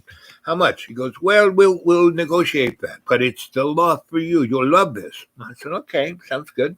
Where can I see it today? So, no, I'm busy, but tomorrow. He goes, this is how you do. You take, where are you? I said, I'm over in the West Village. Well, walk over, get on the F train, and take it over to Delancey, and get off and take the tunnel and get on the J or the M train and take that into Brooklyn, go over the Williamsburg Bridge, and the first stop is Marshall Avenue, and that's where you get off. And so when you're on the train and you come out of the tunnel and you're in the light and you're on the bridge, look south and you will see down along the water a building on fire. And I said, you mean the fire is now and I'll see it smoking? I said, no. It'll be totally engaged and the fire will be tomorrow. It's not burning today, but tomorrow it'll be burning. I said, it should come after 11 in the morning. Anytime after 11 in the morning, you'll see the fire. And I'm like confused, meaning fire. How do you know it's going to get fire? And I'm trying to say, huh? And he goes, just take the train after 11 in the morning and look to the south out of the subway and get off at Marcy, go downstairs, walk 2 blocks to Roebling, hang a left, go down to what's the name of that street? It's it was below South 10th Street, and there's a name. It's an avenue. He says, come off of Roebling's, turn up that street, and walk down, and there's the burning building. That's where I'll be. Right? Okay. After 11, he said, I'll be there from 11 to 2. Okay. And he goes, come closer to 2 because I'm going to have to talk to the insurance guy. Okay. So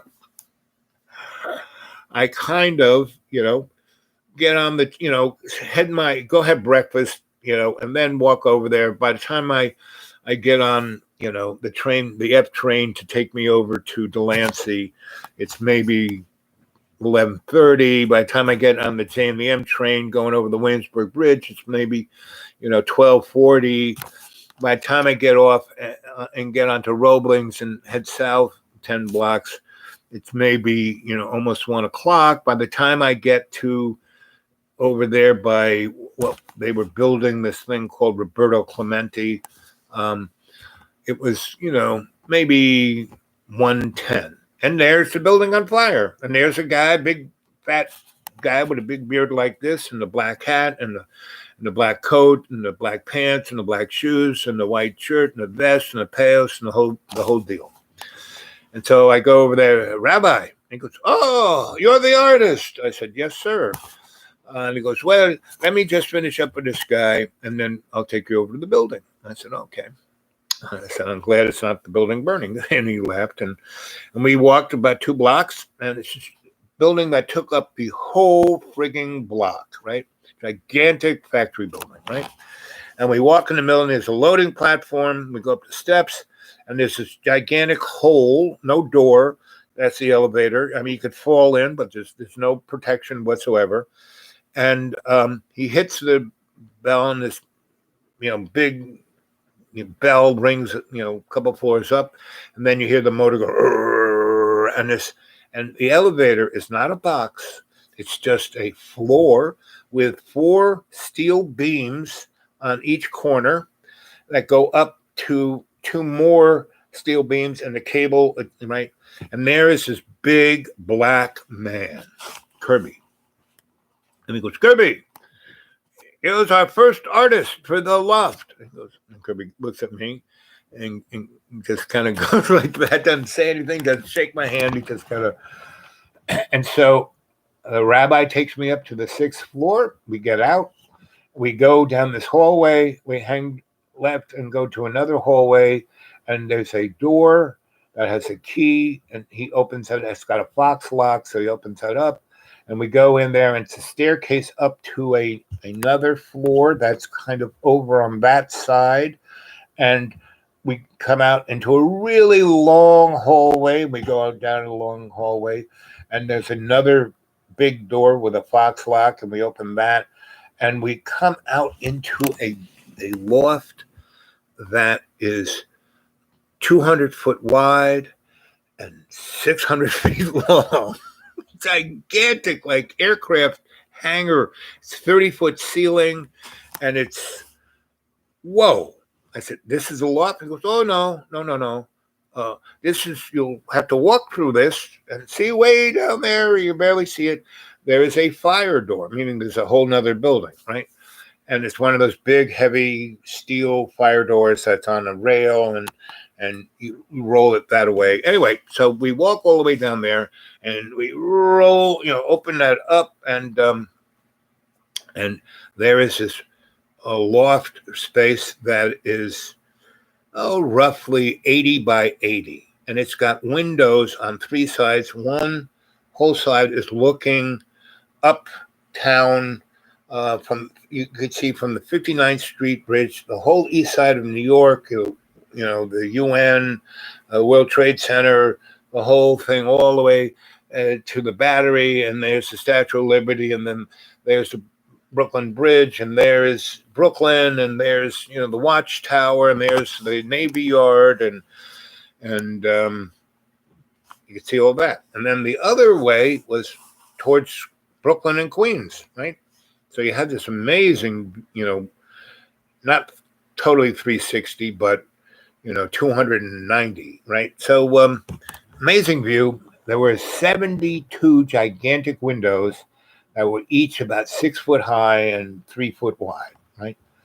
And they were, from 18 whatever, and they were just single pane glass, and half of the panes were missing, and all the windows were just kind of wobbling in their frame. And so wintertime's going to be a little nippy. And I said, and that's what I said, boy, this is going to be pretty cold in here. And what's for heat? And he said, well, see these pipes? And the heat, and they had like radiators. They had steam heat, but it wasn't there. It was only when it got so cold that the sprinkler pipes overhead would freeze. So if it was anything under 20 degrees, that's when the heat would come on, right? So I go, okay. So I look around and goes, where's the electricity? Is there gas? Where's the water? He goes, well, there's none of that. There's no water. There's no, well, there is a toilet, but there's no water. And gas, there's no gas. And electricity, no electricity. But he then goes, but in that big that big aircraft hangar, there is. And I said, is it metered?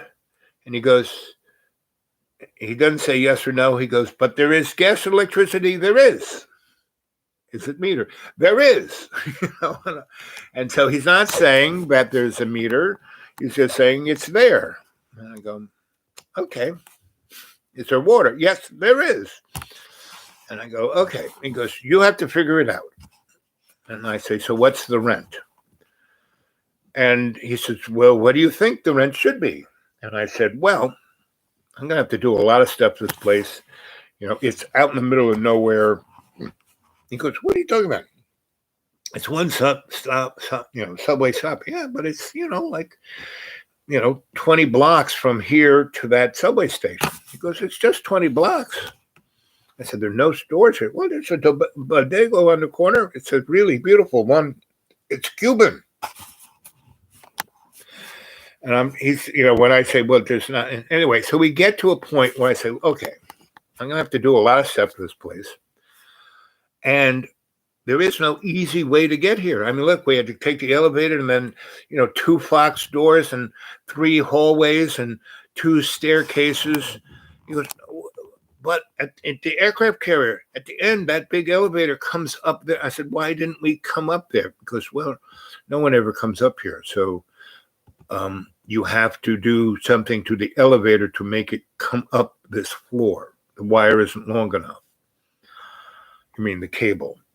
And I'm going. He said, well, but, and back in the day they did it, but and he goes, and that's why this place is the way it is that no one has used this gigantic space because the elevators don't come up here, and that's why there's so much, because the thing was littered with just half of it was like full up to the ceiling, and with boxes and boxes and boxes. I have no idea what was in those boxes. I said, what's in it? I said, I don't know, but you'll find out, And he said, okay, this is what it'll be. I'll give you a 5-year lease, right? First year, free. Second year, $75. Third year, $200. Fourth year, $300. Vic Beer, $500. I was, had been paying rent in Soho, like, back in the day when I lived in Soho on Worcester Street, it was free, and then it was $100. And then I fixed it up and sold it to the Desperate Lawyers and moved to Ireland.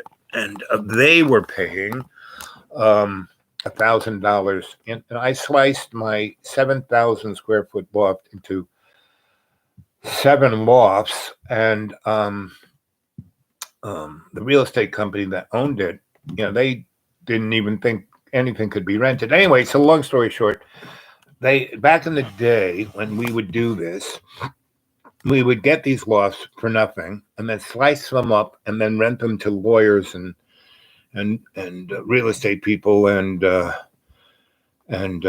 stockbrokers, because we were down in Tribeca. And for like what we would get, we would give them a 1,000 square foot box with a bathroom, a metered riser and a panel, one light, switch, outlet, and then they did whatever the heck they wanted to the place. And we gave them what was known as a key fee, meaning to get the key to be in that loft would be like somewhere between $15,000 and $40,000, depending on how much they wanted it, right? And we would have this, 7,000 square foot loft for like under $200. But we had to put money into doing all this to it, and we would have it for, like 5 years. That was the average, or 2 years, whatever, depending on how developed. So, Soho was like super cheap. Like I had a loft, 7,000 square foot loft for free. All I did was Benny, the super of like 10 buildings. I used to fix things, Grandpa Stoll, we used to fix things. And what was Zelf? Zelf was this crazy guy who had a building, and he manufactured all kinds of just strange ass shit. And we used to fix his machines, right? And there were a couple of guys, like there was this company that made this really weird ass stuff for drapes that nobody had the machines to do anymore. They were like made from the 1890s, and we kept fixing them. And that was one of my specialties. So that's how I got that loft in Soho, was the super that I got to know because I was fixing all these other people's stuff. He said, "Can you fix this?" "Sure, I'll fix that." "Can you fix that?" And he didn't spend his time being super. What he had done, all these buildings had these big, gigantic basements, and he smashed holes between them and basically turned it into a brothel, opium den, gambling, you name it. He did it down there. And he was so busy running that I just, fixed stuff there. And he brought me up to the floor. "You can have this forever and just fix stuff." And so I had it for a number of years. And then Soho became whoopee. And, these buildings started to being sold for some serious money from the, folks who had it, which was people who owned most of Soho was a Consolidated Edison. And they bought that after World War II because these were factory buildings that they were stamping up parts that make bombers and tanks and stuff like that. And they decided that they were going to put a nuclear reactor in Soho and not only make electricity, but take the steam, because Edison back in the day couldn't transmit DC more than 6 miles, but he could so he had these big steam facilities that pump steam for miles, 20, 30 miles. You could pump steam forever.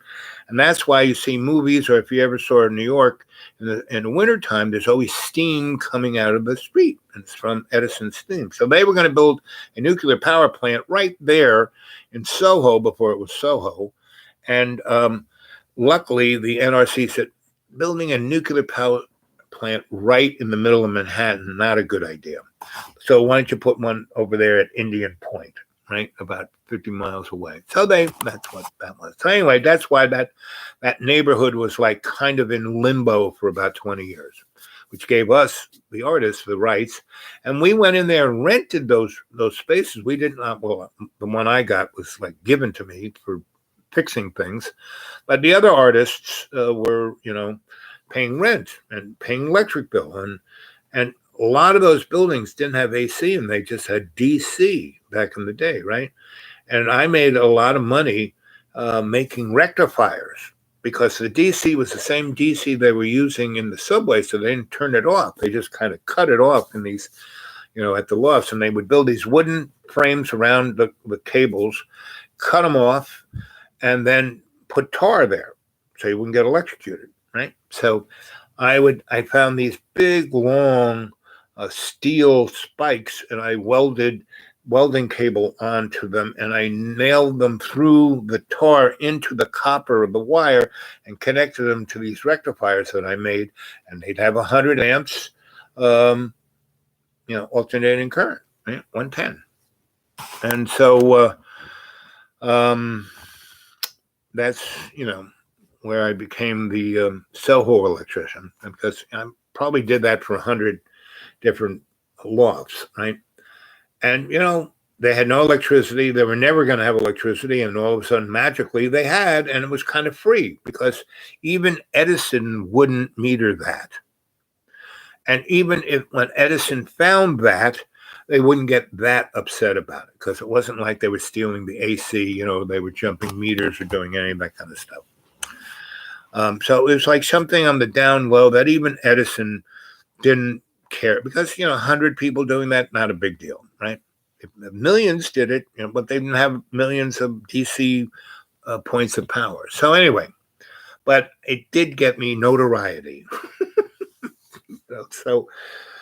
And that was like, the story went back to me telling you about, me making my first Tesla coil in my grandma's house. And when I turned it on, basically it rang every bell there was because it was like disrupting Kennedy and LaGuardia and even Newark and everything in between. And so, within an hour or two, FBI, FCC, you name it, every alphabet guy was there knocking at my grandma's door, like the SS. And my grandma, little 4'8" grandma, wearing black, Italian grandma, she opened the door and, what do you want?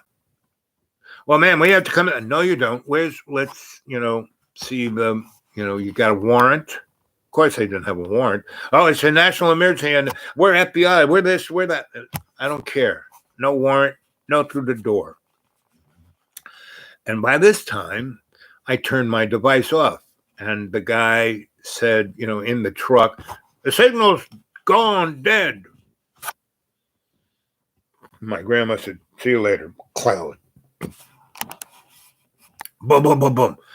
Well, we think you are, a Russian spy, blah, blah, blah. She looked, really? Close the door. So she does that about 4 times. Next time, it's a very, instead of bam, bam, bam, it's a very reserved and respectful knock on the door. And she opens the door and it's this guy, and all those guys are in J.C. Penney suits and really like they've had too much coffee. Well, this guy, he's got $1,000 suit. And my grandfather, cut the hair of the elite. He got to America because J.P. Morgan gave him a deal he couldn't refuse. And he met my grandpa met my grandma because she was a hot tamale on the boat coming over, and she was in steerage, and my grandpa was in super first class with J.P. Morgan, and Morgan saw my grandma down there walking around. She was, that girl's kind of cute. If you marry her, it'll be a lot easier for you to get into the, you won't have to go to Ellis Island. You can get off at 33rd Street with us. And I think JP had, eyes on my grandma. But anyway, that's how my grandma, they got married on the boat. Anyway, so my grandma was very sharp right off the bat.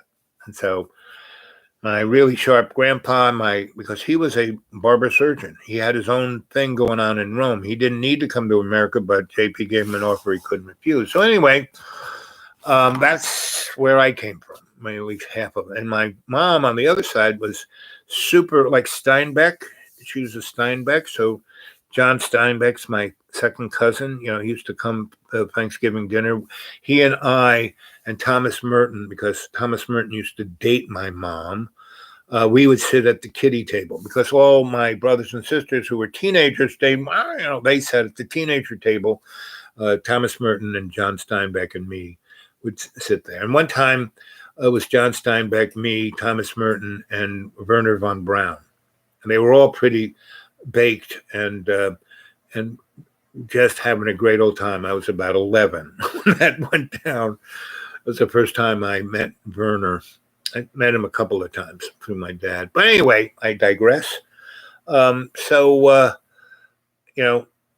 The guy knocks on the door and he's in a really nice suit and he goes, and I'm like right there, and he asked me a number of technical questions and I answered him, and that, you want to see that? I wanted to show somebody my creation, so I'd be very interested. So the whole throng doesn't come rushing in, just him in the very nice suit. My grandma kind of goes, well, they're probably not going to go away unless this guy at least. So he comes in, he sees what I do, and he goes, and he asked me a whole bunch of things of how I figured out the bias and what I used as the quantifier of the frequency.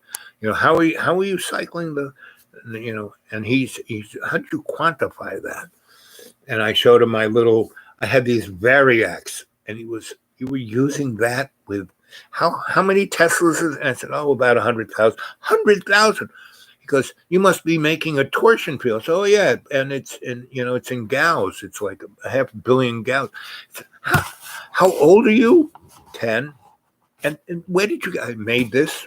And I showed him that it was a tube from a mill that way, and I showed him the wire I had. I showed him the book, the Scientific America I had, and the what was the name of it was like a Chitlin guide, but for ancient electrical stuff. I forget the name of the company that made, but it was like the Bible of electric transformer guys, right? And it had all the equations of how to do field equations, right? And that's why I learned trigonometry out of that book. What's the name of it? It'll pop into my head. Anyway, I'm showing him all this stuff, and he's like, and you're 10 years old. I said, yep. And my grandma's kind of leaning on the basement, on the side, on the steps, and she's like kind of proud because she realizes this is the dude. He's in charge. He's number one. She's been around guys like this, and he's being respectful to her and kind of like amazed about me. So he goes, I'm going to have to take a few parts of your thing so it doesn't work anymore. Right? And I'm not going to have you sign anything, but I'm going to have you promise, because I know you're an honest boy, that you're not going to do this again here, now, anytime soon. And you'll have the opportunity to do even more interesting things than this. I promise you. I'll make sure of it. Meaning, I was being put on the list. And the next 30 years, I kept bumping into people who said, yeah, Bob told us about you, and that's how that's why I'm still on frigging YouTube without them. Yes, I only have, the algorithm only lets me have under 500. I get to 500 and bingo, I lose 50 people. How did that happen? I see that 70 people watch the show, and then when I see it the next day, once it gets posted, it only says like 20 people watched it. I had 18 thumbs up, and then when I see it, I have 3 thumbs up and 8 thumbs down. So how about some more thumbs up, gang? And how about getting some of your friends to watch this show and subscribe and hit that bell? Let's get over 1,000, because then I could freaking do the show on my phone rather than always to have. I mean, it's okay that I have to do it on my laptop. I'm glad I have a laptop to do this, right? And I would suggest, gang, that you start. I give you permission to document this. I mean, put this on your hard drives, put this on thumb drives, because someday a lot of really great shows have disappeared, right? And been way more constrained than me. I mean, Shirley Graceful. Is that, MJ, do you watch Shirley Graceful? What's your opinion on Muslims? Is that what that is? Muslims? Guys, take MJ's lead. Put things in caps. I'm basically blind, I think that's Muslim. So what's my opinion of Muslims? Muslims, I've lived amongst them. Muslims are Christians on steroids. I know a bunch of Muslims may find that offensive, and a bunch of Christians may find that offensive, but the Hebrew nation, Christians and Muslims are all, cousins. They're all, religions of the book, right? And the Quran is the Old and New Testament, and that other so many pages of and what the most important thing of the Muslim religion, so the Hebrew nation is basically based on tradition. That song from the play, tradition. That's the Hebrew nation. Christianity allegedly is based on love, peace, and harmony. Not so much. Just kind of look at the Crusades, right? It's about the Benjamins. That's what Christianity is about. The Benjamins. And Islam is truly about is hospitality and grace and humility. That is Islam, right? Now, everything that we're seeing with, cutting off of heads and all of that is a distortion at the least, and, a corruption at the most. And all these religions have been corrupted. They all came from very great points of view, but were corrupted by ego, greed, and need to control, right? Because in their essence, from all of the initiators of these religions, these people had great humility. They were here to serve, love's co-creation. They're all based on that, right? And so what we are seeing today, and like it's being portrayed to the world through this corrupt media, right? And there are characters that portray themselves as Islamic. Ben Laden is a good one. Now, from my study of Ben Laden, I never met the guy, but I did kind of study him, and he came from one of the richest families of Saudi Arabia, right? And Saudi Arabia is not even it's just a family it's like the mob.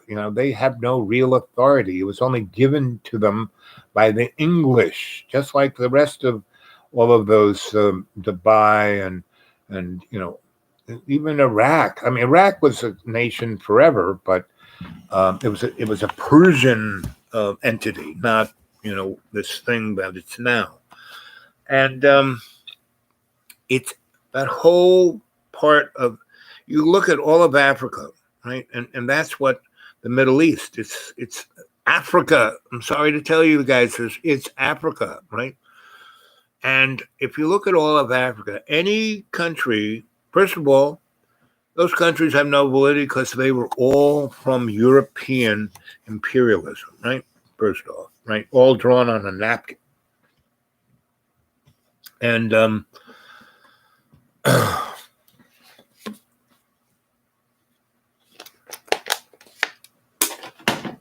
so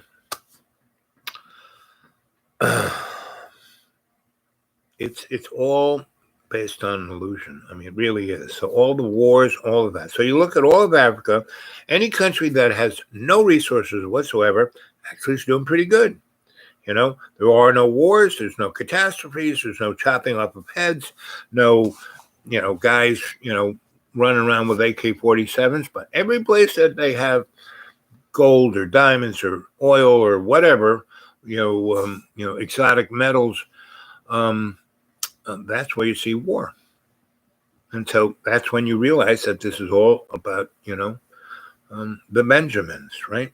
So Islam, at its core, from where it comes from, right? And the whole concept of the caliphate and all of that, you have to realize that Islam started out, with the Prophet Muhammad. And he's not God, he's the Prophet Muhammad, right? A very honorable, revered individual, right? But then Islam itself, just like Christianity has a zillion, it's like Baskin Robbins on steroids. It's Christianity. Just look at, the Protestants and the Methodists and the Baptists. In the South, I lived in a lot of southern towns, and there'll be like 10 Baptist churches and like maybe a Catholic church, right? Now everyone thinks the Catholics are just heathens, but they're okay. But man, the Church of the Living Blood of the Lamb, those people are, right? Because the Church of the Encyclica of the Oven Mitt, it's like, well, Islam hasn't gone that wacko over the Benjamins, but there are some schisms, Sunni, Shiite, and a few others, and they should be brothers and not kill each other, but they do a very nice job of killing each other because they've let the ego and the Benjamins get a hold of them, right? And then when you go to really groups who are just ready to chop, so in the Quran, where the chopping thing came over was the caliphate. There'd be someone, and the caliphate didn't just have the local jargon like a bunch of old guys who have no real authority but are given all the authority. No, sorry. Islam is not warlords, But in the Quran, they talk about, so if you steal, you lose a hand, right? But let's say I'm a hungry guy. I got kids at home. I got nothing to feed them, and I steal a loaf of bread. Well, that baker gets all up, and gets me to the caliphate. And they said, okay, we'll chop that guy's hand off. But the worst sin, the worst crime was in Islam, you share. If you see somebody needing, is hungry, you give them the loaf of bread. You don't have them steal it. You give it to them. And because you didn't do that, we're going to take both of your hands, not just one, both. So you got a choice here. You can not want to get that guy to lose a hand, and you will constantly give him a loaf of bread when his starving family needs one, or you're going to lose both of yours. And no one ever lost anything because everyone came to their senses. They just use that to enforce, you're realizing, I better share. It's not about me, it's about the we. And that's kind of Islam. Islam is a very good religion at its core of humility, hospitality, generosity, and the we in me. But because they, living in the same sociopathic, psychopathic world of materialism that we're living in, they've kind of gotten a little thrown off kilter. So what do you guys think of that? Does that make any sense to you guys, or are you, I can't believe you said that, No. And again, don't believe a word I say. So back to the story, right? So I've had this path, and most of the time, I follow it with grace, humility, in service to love's co-creation. That has been my thing. But of every day, 40% of the time, I'm a moron. And the other 60%, I am doing my best. Right?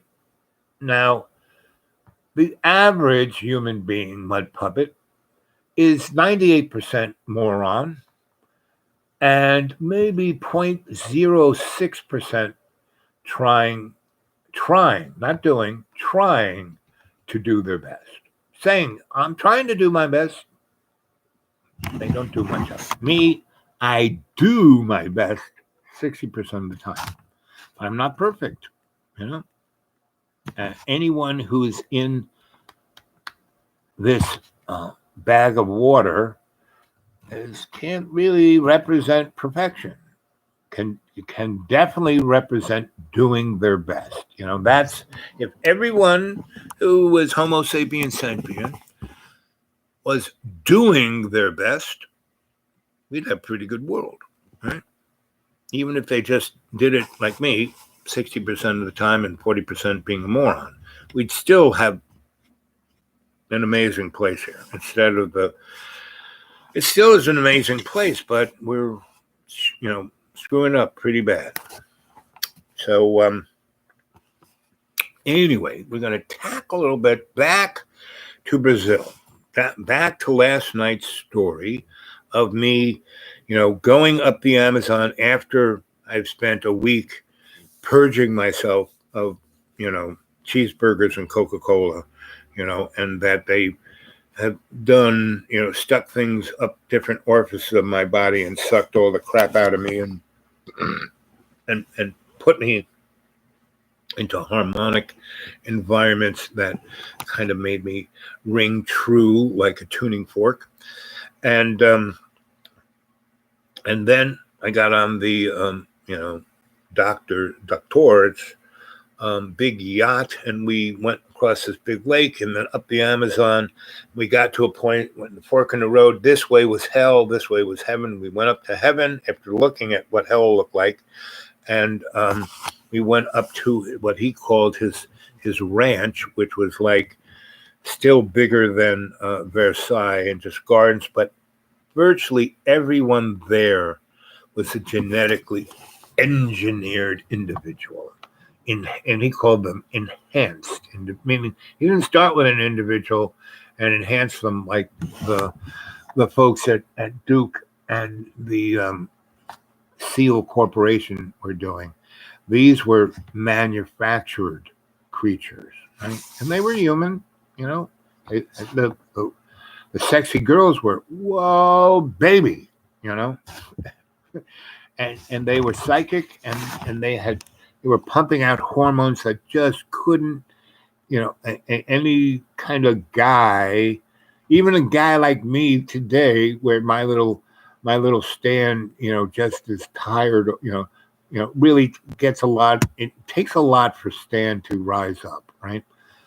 Where he used to really come to attention, almost any sweet thing would touch him, he would, woo, kind of like every dog, and I am a dog boy, I have to admit. So, but not, these days, So, it was quite an amazing place. So we spent another week there, and they had some Tibetan monks that were working on me with acupuncture and a few other things. And then when I was ready, they put me like in this suit that was really, it was like something, extraterrestrial. It was like not like something that you could get at Sears or Walmart's. And it was like a suit that fit me, like suit. The only thing that really wasn't covered but it kind of like I had to like pull myself into, you had to lather yourself in this greasy stuff and pull. It was like a second skin. And then over that, I wore this kind of almost military. It was made out of something more exotic than Velcro, and I'm not Velcro, the stuff that's bulletproof.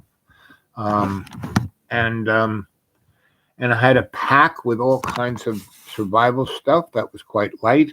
I had this nice little thermos that I could put any water in, put one little tablet in, shake it up, wait about 5 minutes, and it was crystal clear, unbelievably pure, good tasting water. The worst of the crappiest, it was just. And this stuff was, and this is 1989, right? And so, no, what's it? Yes, it was 89. 88. And Anyway, so we get to a point, we leave the hacienda, we get back on his yacht, and we keep going up the Amazon on the fork. And again, we come to this big ass lake, big ass lake. And I mean, miles, I mean, it's like the Great Lakes, big lake. And we go across it, and we get to a corner where there is another river, and I don't know what they called it. And we had already kind of passed whatever kind of little hamlets and towns that were out there, right? So we get there, and this guy's got a big yacht. So um, we get there, and he goes, "Okay, we're tomorrow morning sunrise.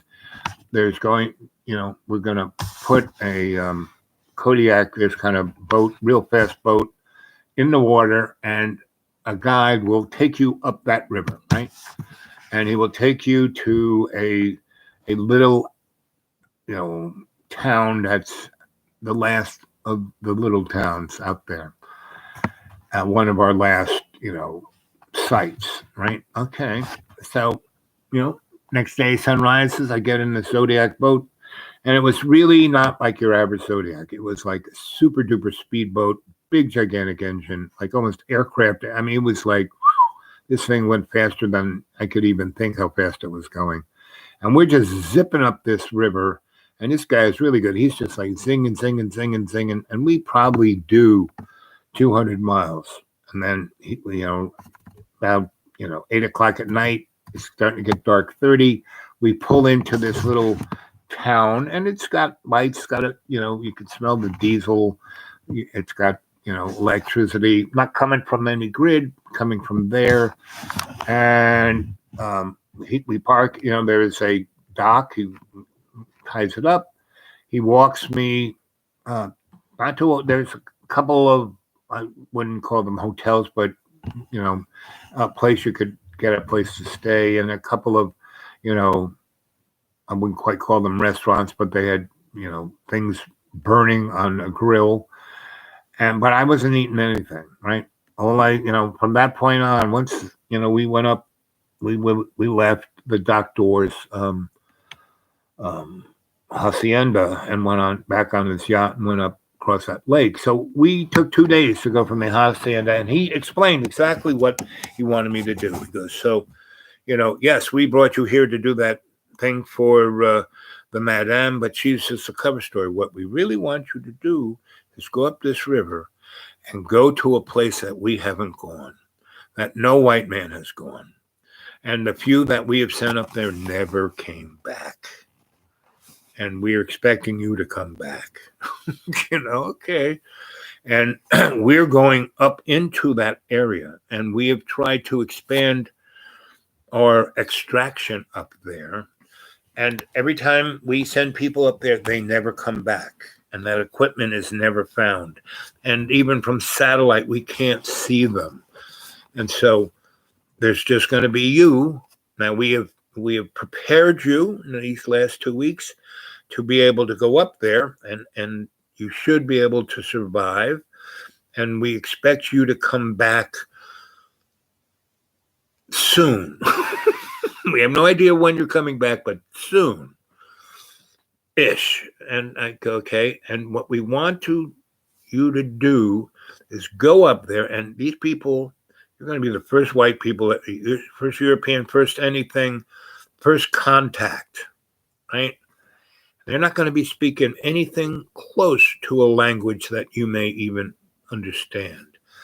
And we have picked you because we have seen you over your whole life, and you have ability to grok, to understand, to go into foreign places that's not you, but you can identify and connect and communicate.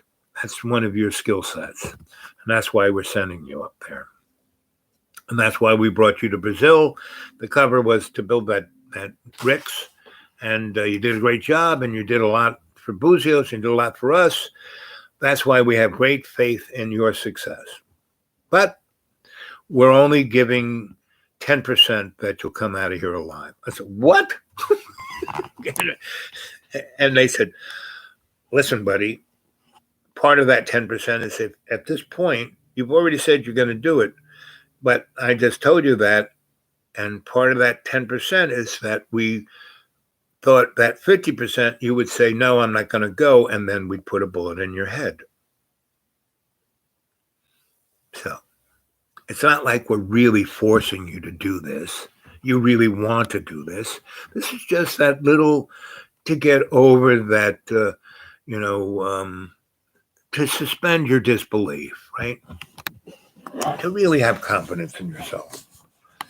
And yeah, I wasn't going to, even if, they weren't going to put a bullet in my head if I didn't go, I'd still go. I was already, I wasn't like, I want to get out, mommy. I was like excited to go do this. This was, yes, okay, I'm 32. Oh, was I? No, I was a little older than that. 88 would be 60, 70. Yeah, I was about 30, 38, right? Close to 40, right? And so I said, yep, let's do it. And, my twin flame had, and so that, if I died, I'd be able to go see her, right? So it was like, okay, sure, let's do this. And it's also what my guides wanted me to do, And in Dreamtime, I was constantly being told, listen, these guys are more nastier than Nazis. They're, they were Thule. Thule. That was their frame. They were part of the Thule society, but the Thule culture was more like, in Star Wars, the guys who the Emperor was, the dark side, they had the Thule, right? And they called them Lucas called them, what do they call them? The Sith, right? These guys were the Thule, right? So anyway, and my guys kept saying, don't worry, these guys actually, everyone has a reason for being here. Yours is this, right? And theirs is fine, Sometimes they get a little carried away. Sometimes they do things that other people think are terrible, but it's, when it all works out, it's all love's co-creation. Everything else is an illusion. Okay.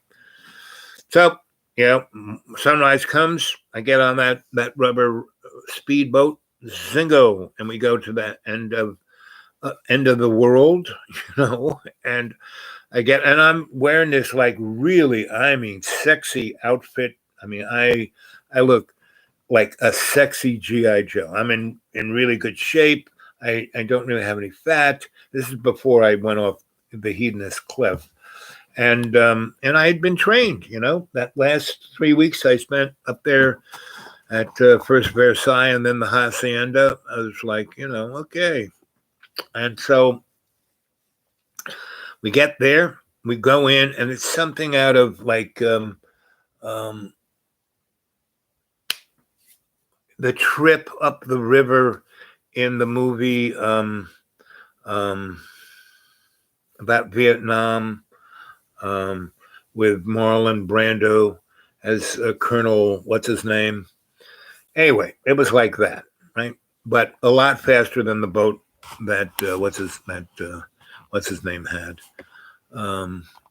Anyway, so and that village was kind of like those villages you saw those guys going up the river, right? So it was kind of like that. And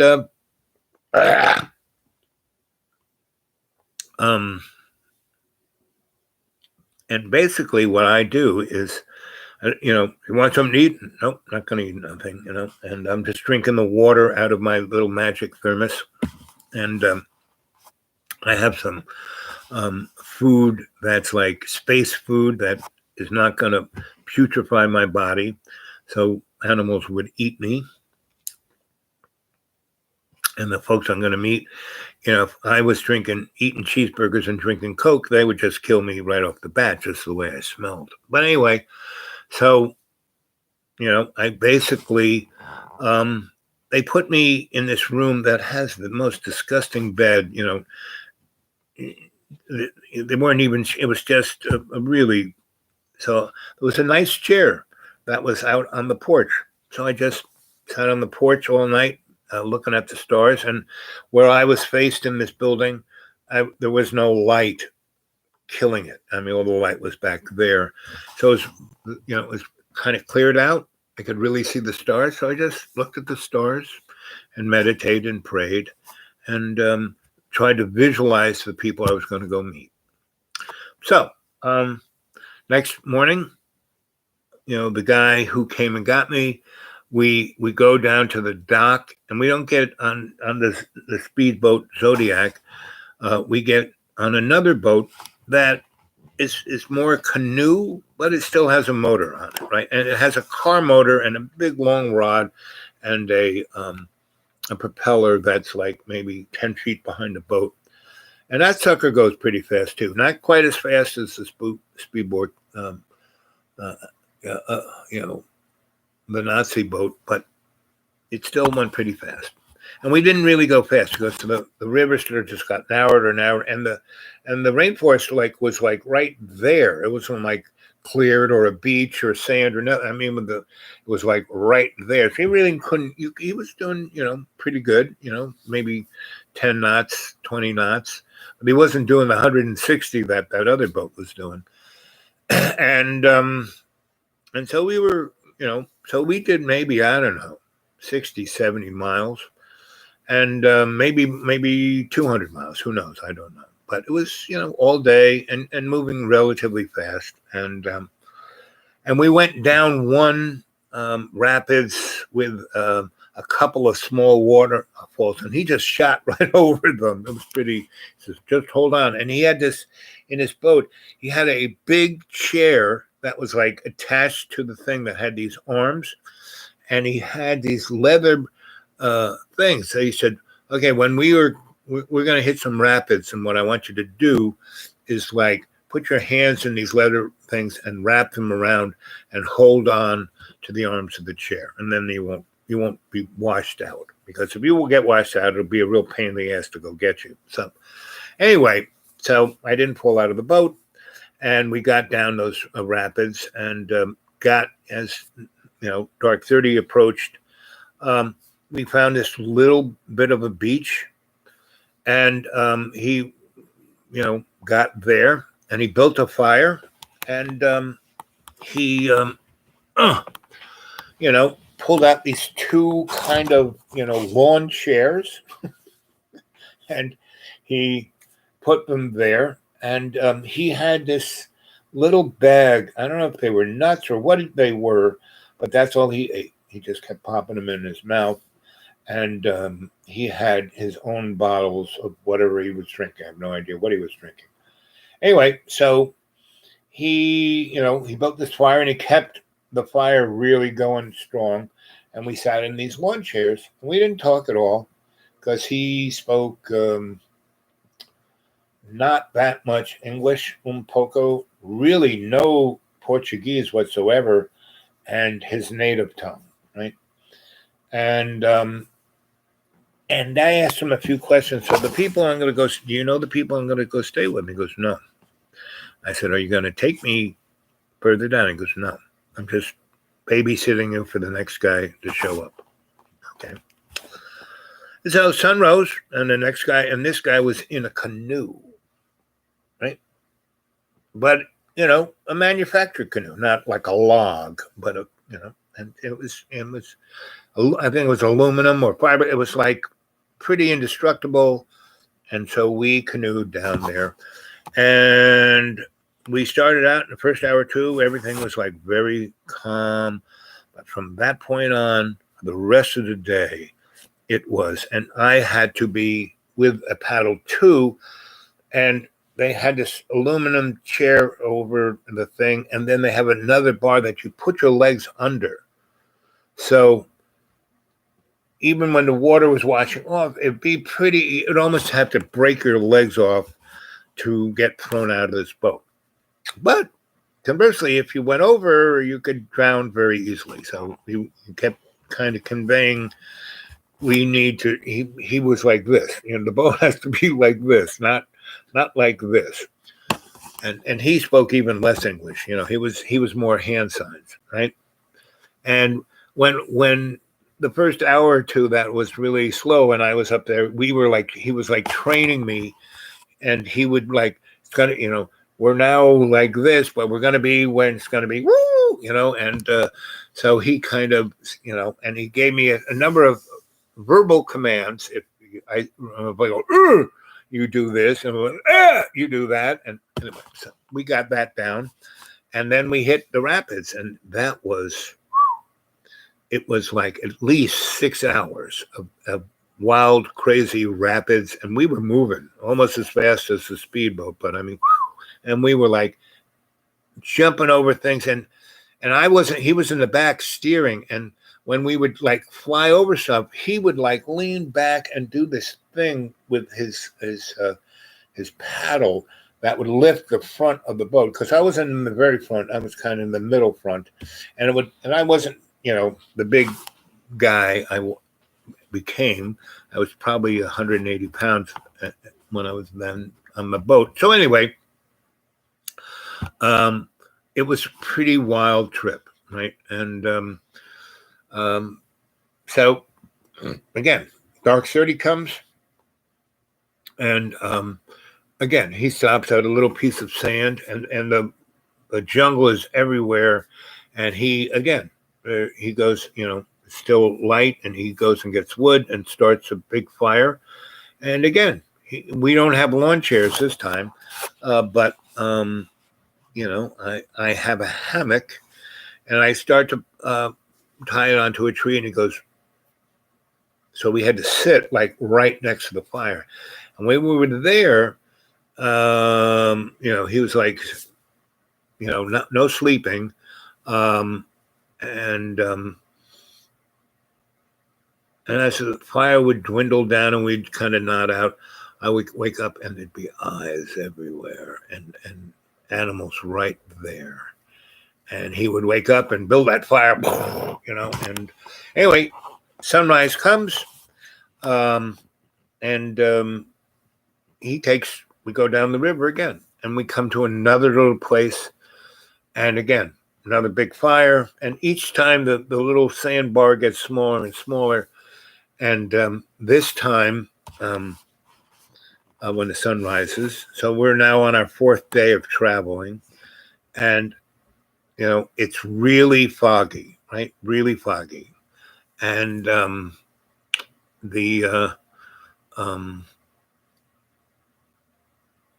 I'm like pointing, are we getting in the boat? And he's like, and it's like he's like this, like we're waiting, and so. Within an hour of sun, whatever they made it out of, nothing manufactured in Boise or New Jersey, but, made out there. And he's wearing a grass skirt and a bone in his nose. And he's, the other guy he had flip-flops and the shorts and a T-shirt, but this guy, not so much, right? And so I get in his boat, and we go down, and we're slow, and there's no rapids anymore. It's pretty, but the deep, deep jungle is like that far away. We're just and we're going down there, and we keep going, and dark 30 comes, and we're still going, and we have no light, but he's steering back there, and I'm just. And that's how we said, one side, then the next, and one side, and just do it that much, and that's all you got to do. Don't worry about it. It's, and it was like, and there were all kinds of things up in those trees that were like right there, big pipe, just not even knowing what that shit was, but it was right there. And we're going along, and we're going along, and we're going along, and we're going along. And then all of a sudden we come around a bend, and it's like 40 people standing there, right? And they're mostly almost naked, and it's like, okay, I guess I'm home. And nobody's wearing a T-shirt, no flip-flops, no sunglasses, no cowboy hats, and I'm in my Astro Boy outfit, and we just go on there, and this one guy comes over to me and puts out his hand. Hold his hand. He like helps me out. I have my pack. And the other guy, he turns away and gets out of there really fast. He does not stay a second. Doesn't say, hi, how you doing? Doesn't speak anything they say. And they all kind of look at me, and then they all turn around, and half of them are in front of me and the other half are in behind me, and we're just walking and walking and walking. And we got there, at dark 30, and just, we were walking maybe half an hour, and the sky starts to, the sun doesn't rise yet, but the sky is no longer black with stars, right? And so we're walking and we're walking, and it's like there is no path, but there's a path. That's what's very interesting. So we're walking and walking, and they're in front of me, they're behind me, and they're like protecting me. So I'm doing what everyone in front of me is doing. I'm bobbing this way, bobbing that way, kind of ducking, going there. I'm just following their lead, right? And everything about them, I'm just following their lead. Not asking any questions, not talking, not doing, following their lead. We walk and we walk and we walk and we walk and we walk and we walk and we walk and we walk and we walk and we don't stop for rest. Or I do get, take a little sip from my magic bottle every now and then, but we're walking and we're walking. We just keep walking. We don't stop. We don't rest. We just keep walking. Don't run, but just keep walking. And my suit really did the job, because I had these boots that were everything supported my body. It was like the suit was taking most of the wear and tear of me walking and walking and walking. And so we walk and walk and walk and walk and walk and walk. And it's, I don't know, it's not dark 30 yet, but the sun is going down. And the shadows are really interesting, and the sounds in the woods are changing from the really loud, everyone jumping around and screaming and doing what they do in the jungle, to a lot less of that, right? And everyone's kind of getting ready for the night. The night people are coming out, and the day people are, going to, having dinner and going to bed. And so it's still not dark 30 yet. It's still this, sky is, you can still see very well. And we come around, and the river, which we're walking next to, and we never quite walk out of sight of the river, meaning the path kind of meanders alongside the river. And we come around this bend, and there's their hamlet. And they have these really nice houses, meaning not houses, but, and they're not in the trees, but they're the big low limbs are here, and they're built on that, and they have things in the ground to support them too, but not really. And because it's hard to explain, but they didn't want anything really attached to the ground, only where it was uber necessary. It wasn't part of the structure. It was more like holding up the limb a little further down, but they didn't want something that was on the ground could crawl up that stick. It could crawl up the tree. It could do it. It could get at you if it really wanted to get at you, but they just wanted to make the semblance of whoever's on the ground shouldn't be coming up to visit, right? Unless invited. Anyway, so and you had to kind of climb that tree, and then the tree was made to be like a path into these structures, and they were all interconnected, and the little hamlet was up in the air, right? So we go up, and they had fires up there. It was quite interesting. And so we get up there, and they show me, like, this is where you can sleep, and you can do whatever you want. This is your little nick, your little nooch, your little, so, I first see, I first find a place where I put my hammock, because I had a really nice hammock. I'm a big hammock boy. And so I put that up, and it has my little screeny thing that goes over it, and it has a little tarp over it, so if it rained real hard, I wouldn't get wet. And so I put that up, and they kind of look at it like, oh, that's pretty interesting. And so the first night I crawl on that, and It was all nice. And then morning comes up and they're, and they kind of, are like milling around doing their thing, like keeping an eye on me. And um, basically, I get up and I kind of go to where they are, down on the ground, and they're preparing food, right? So I have my little pack with me, and I pull out what I'm eating, and I kind of share, saying, put it in my hand and say, and I eat it and show it, and I kind of say, "Do you want some?" And they kind of say, "Oh, like," and they kind of put up their hand, and I pour a few these little pellets I have, and they try one and go, mm. And then they go get their food and go, mm.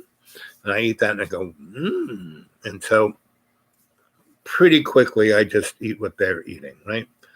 And I basically, from my other experiences of living in Australia and living with the Wallamajiri and the Kung and other indigenous people, basically I've learned to do what they do, follow their lead, and not question anything, right? Really have no question, just follow their lead. And if they want to know something from me, I try to communicate that to them, and I let that be the lead of our communications. Right? Let them always tell, initiate, right? So we're doing that, and we're doing quite nicely with that, of the show and tell. And they kind of walk me around, and I see that they're actually farming.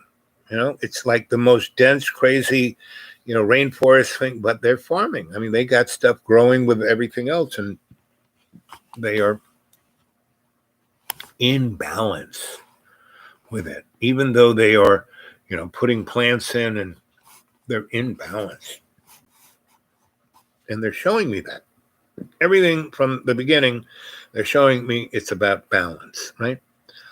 So, I do that. So we do that. And then, we have our day meal, and then we have our afternoon meal, and then we have our little evening snack where they sit around and they start making music, and they don't quite have instruments, but they themselves are the instrument, right? And they dance, and their dance is part of making the music.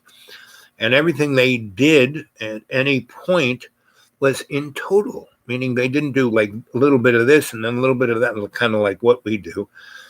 Everything they did was to completion. And that was like, And everything was in balance, in completion. And everything in completion was with humility, respect, and grace. Those were the characteristics that they lived by in total, without explaining it to me by blah, blah, blah, blah, blah, right? They did it by example. And they weren't just like me, like doing their best.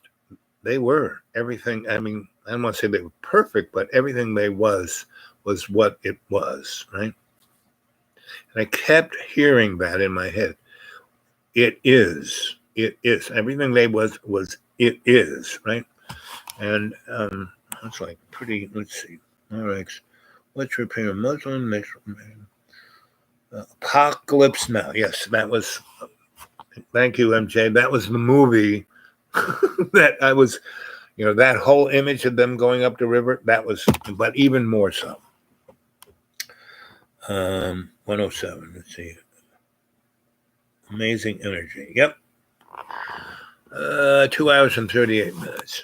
So, I spend unknown, at least a month or two, right? And within a week, we were telepathic, right? And they could put pictures in my mind, and I could see them.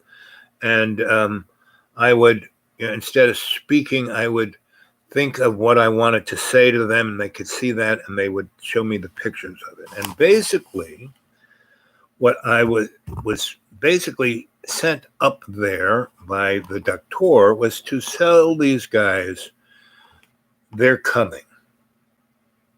And there's no way you're going to stop them. You've done a pretty good of stopping them through whatever that thing you're doing, but they are not going to be stopped. They're going to take everything, on every level, right?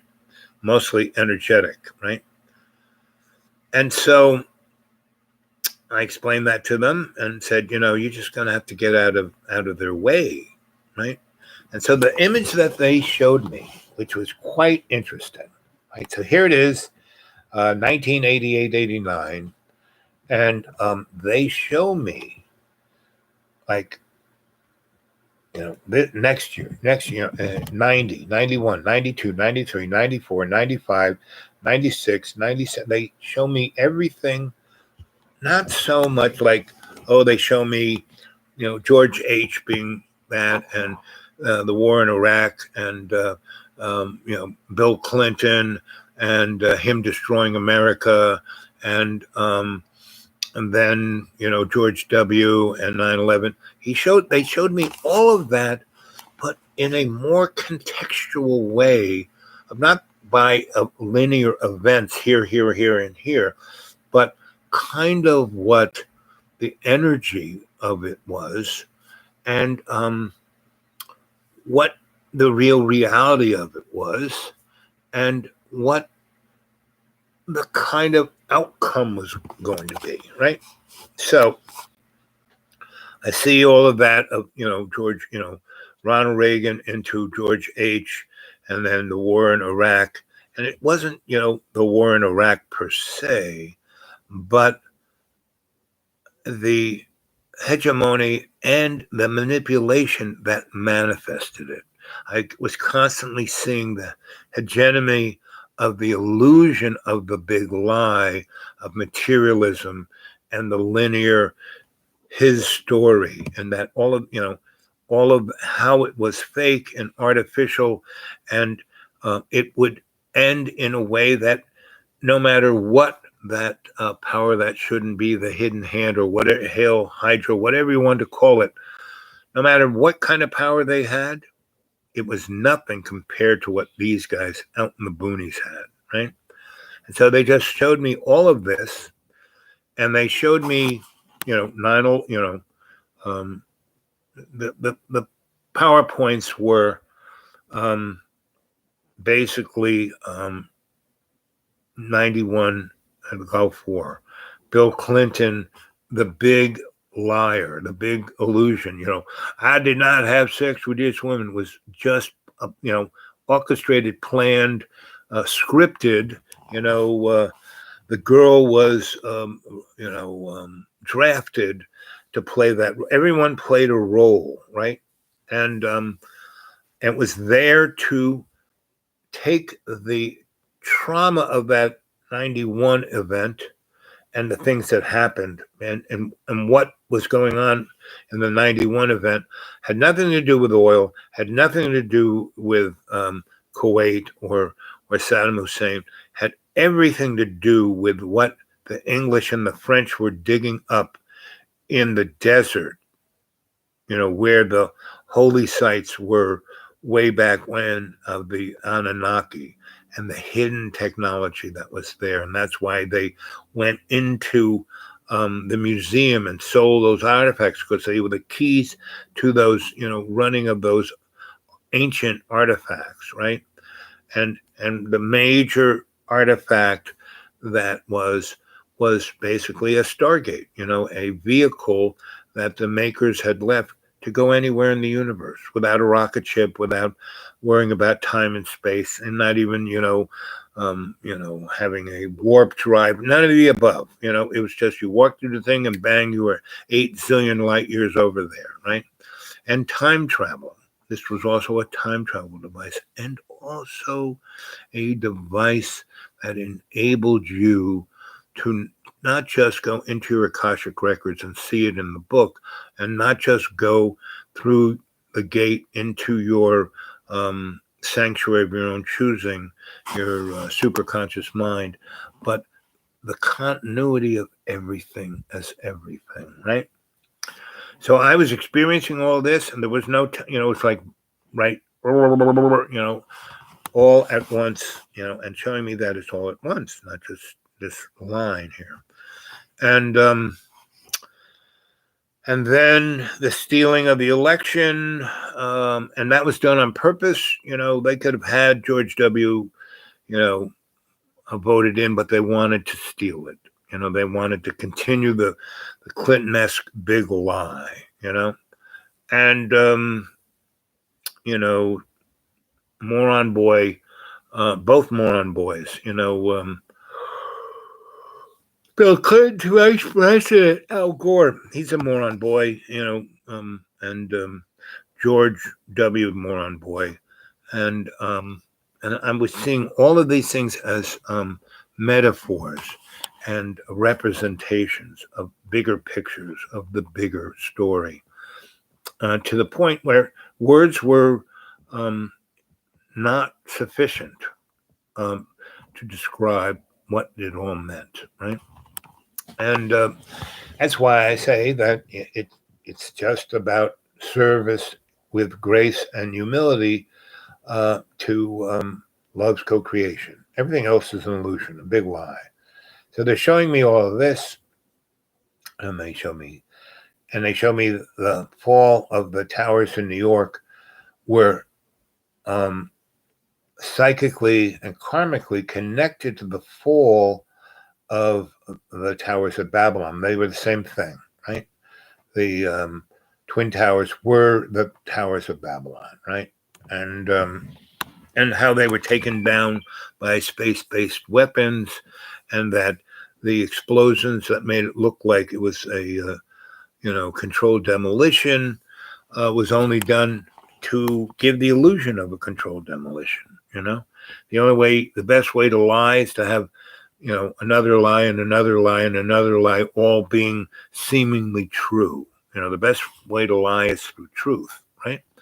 And that's why, when Rudy Jew asked, there's no such thing as truth. It's all a big lie. It's all fake news. And he's right, pretty much. Anything in the material world is just fake news. And that's the beauty of all this stuff. It's right in your face, gang, right? There's nothing being hidden from you, right? So then 2000 comes before 9/11, and what that was, oh my God, the computer's all going to crash, blah, blah, blah, right? No, what that was all about was, how did they deal with that? They changed the clock of the computer. So they changed time in the year 2000. And the only way you can truly see this is if you go into state, if you meditate, go into your Akashic record and look into the record how time was changed. And that's why things seem so weird, because it's been changed. Because we were leaving the Piscean age, going to Aquarian age. Of course, time has already changed, right? Started to change in 47. And the death of Kennedy was a ceremonial thing done to again change time. The Vietnam War was to change time. Every one of these, and they're not, to call them false flags is not the right. Again, language is insufficient to describe this. These are ceremonial, dynamic things, right? And they have more to, and it started way back when the Anunnaki got here, back about 60 million years ago, and made us. We are their high school lab experiment. And so,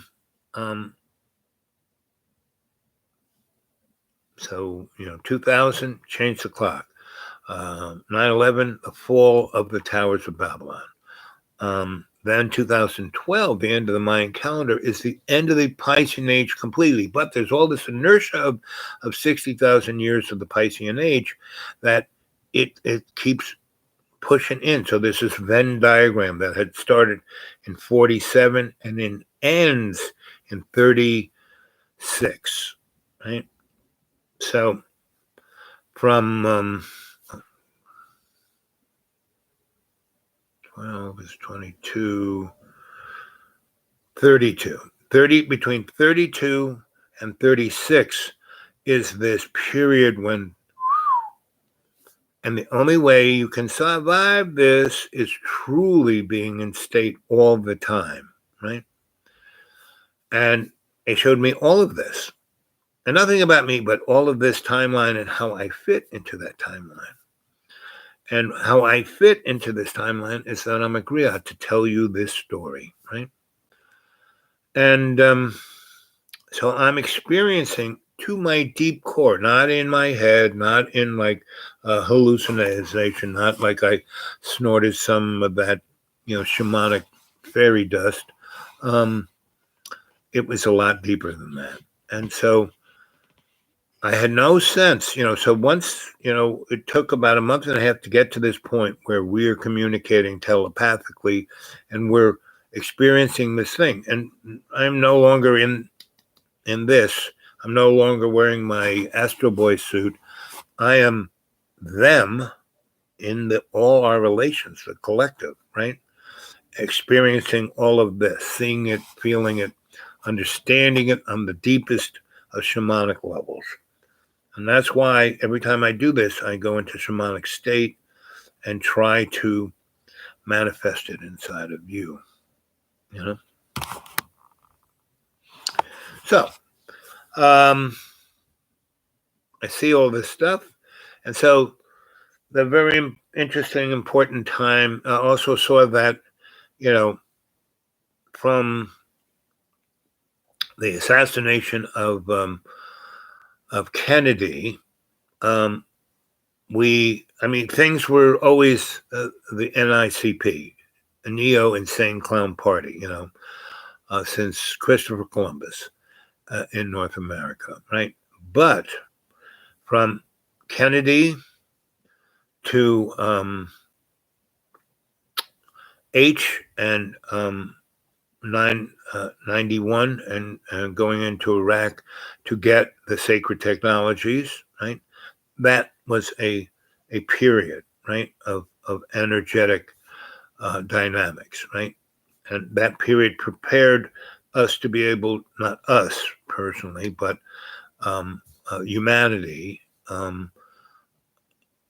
to have the last gasps of the Piscean age of power. And it was just like, the Aquarian age is like the Roadrunner. And the Piscean age is like Wile E. Coyote. So Wile is constantly trying to get the Roadrunner, and he's always, using some kind of technology, the Acme, firecracker on his back, and beep beep, and the Roadrunner's going. He lights the fuse. He's catching up to Roadrunner, right next to Roadrunner. He's just about to get the Roadrunner, and the Roadrunner goes beep beep and stops, and Wiley shoots off. The path kind of does this, and he goes wee straight up there, and he's like going through. And then all of a sudden, the Acme firecracker goes, and then Wiley is like heading towards the floor of the canyon. And that's where we are now. We think we're doing great, and we're heading for the floor of the canyon. And then when we hit it, the explosion of the firecracker that causes that big rock that's just sticking on a little pedestal kind of and fall on top of Wiley. So not only does Wiley smash into the bottom of the stone abyss, but this big boulder falls on top of him. So that's kind of where we're at, right? And basically, I was shown that what happens between so 2012, end of Mayan calendar, 2012 to 2022, 10 years, is this, again, Venn diagram, another Venn diagram of the de-escalation of the inertia of the Piscean Wile E. Coyote motif. And so 2022, between 2022 and 2026 is going to be off the hook, right? And so what we're going to have is, Jojo, the used car salesman, he's doing nothing, right? That's why his popularity is like down worse, in the dumps. And Kamala is like even worse, right? And everybody else, every politician in state, in county, and all the way to the dog catcher is the best money can buy. Totally corrupt. And they're all been Jeffied, right? They all have dirt on them. So, 2022, Senate and Congress go 100% NICP, right? And the Congress elects Donnie Trump as Speaker of the House, because in the Constitution says nothing about the Speaker has to be a member of Congress, right? And so he's going to be Speaker. Oh boy, is Donnie going to be happy. He wanted to do a lick of work, like when he had to be president. He can just run his mouth, right?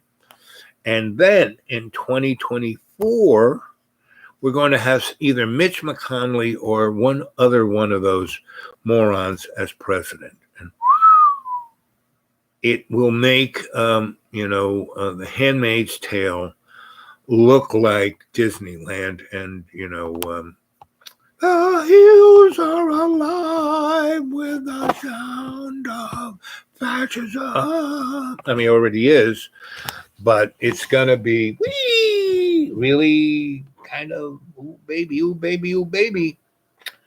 And the only way you can deal with this, gang, is by, sharpening your spear, not as a weapon, but within the spiritual sense of you being able to go into state. The only way you're going to know what to do is by being able 24/7 to be in your Akashic records, seeing what's going on and being able to move, just where you need to navigate this. And it's a navigatable environment. And if you do this, you're going to learn a great deal, and you're going to ascend spiritually, right? In baby steps, moving forward, right? Not just, sinking in the mud. And so by 2030, which is, 8 years from now, soon to be, that's when the doorway opens, and those who have been preparing themselves through grace's humility in service through love's co-creation will just be where they're supposed to be, and it will be fine, and they will step up that next rung, and things will get better and better and better. And we will still have all the stuff that we learned, but things like Atlantis and Lemuria will rise out of the Caribbean and will expose a great deal of information. And those entities that have been the breakaway civilization will kind of be folded into the everyday of everybody. So technology will pick up all of those catastrophic things that we're almost about to wipe out humanity. Bingo, it'll fix it, right? Because we got technology already, they're just not using it. And it will be, everyone will really, sigh, and then they will be their better self. They will do what is needed to be better, right? And they won't think a second about it. They will just do it. They won't try to do it. They will do it. And they don't have to be perfect. They just have to do that which is doing better. If they do that just by a little bit, the world will be way better than it is now, and way more sustainable, and way more an environment we can, move forward through instead of dying in. That will be 2030. And it won't be that much different than what it is now, but pretty much everyone's going to get along. They will stop killing each other, and we will stop spending, the majority of our treasure on killing people and war. We will be spending more of our resources, or all of our resources, to create abundance for all our relations. And then we will be set free from our boundaries. So, 2 hours, almost 3 hours into the story. That's where I'm going to leave off because what time is it now? It's probably 2 o'clock. What? No, yeah, almost 1:40. So time to go to bed. So here's something. That's why this show is called Dreamy Dreamland. I just told you the story. Go to bed and dream about it. Go to bed and go into your Akashic record. Be there now. Okay? Okay, guys. I love you. Now, remember, anybody wants to talk to me, go to the dudeawake42@gmail. Contact me. I'd love to hear from you. MJ, you did an extraordinary, great job here in the chat. Now, everyone, if you could follow MJ's example, right? And RX7, that was a very, he just said hi, and then he said, what do you think about Muslims? Excellent question, right? More good questions like that. And I gave you what I thought about Muslims, right? And remember, don't believe a word I say. Don't internalize anything that I say as a conflict to your ego. You have to deal with your own ego. I'm not doing it, I'm just here as your griot to tell you a story. What you do with this story, it's up to you, right? What I would suggest is that if you're about to go to sleep, sleep on it. If you're just waking up, think about it all day long, right? And remember those prayers. Conscious intent, I am. Here, I just told your story. Your intent should be, let me cogitate on this. Let me use those little guys in my gut. Let me not be hormonal about my reception and perception and expression of what I get from Sensei Al-Bob's story here. Okay, so there's the story. And again, it's not over. I'm just leaving you off here, and I want you to think about it. And tomorrow, when we do another live chat, I want to hear what you guys have to say about this. Whether you watch the show tonight, tell your friends to go watch this. And, when you watch this on the rerun, unlike me doing it here, you can put your little finger down there and run, through the 3-hour show in 5 minutes and stop off and listen to this and this and this, or, and again, I advise everyone to start documenting these shows, put them on your hard drive, put them on thumb drives, these are all, a lot of people, pretty much you have to listen to this show, each one over and over again, 4 or 5 times, because this is a shamanic ceremony. I'm putting the energy, just like, as MJ said, amazing energy. That's what I'm putting in here. And you just can't get it off first time, right? You got to keep, right? I say a lot of things in these stories that are right there, and you can miss the connection, right? But if you listen to it 3 or 4 times, and again, you can zip through this thing as much as you want, stop here, stop there, and do it 3 or 4 times and stop in different places. And that'll give you a connectivity to it. Then you can just go in your Akashic record. Bingo, there it is. You can see it there.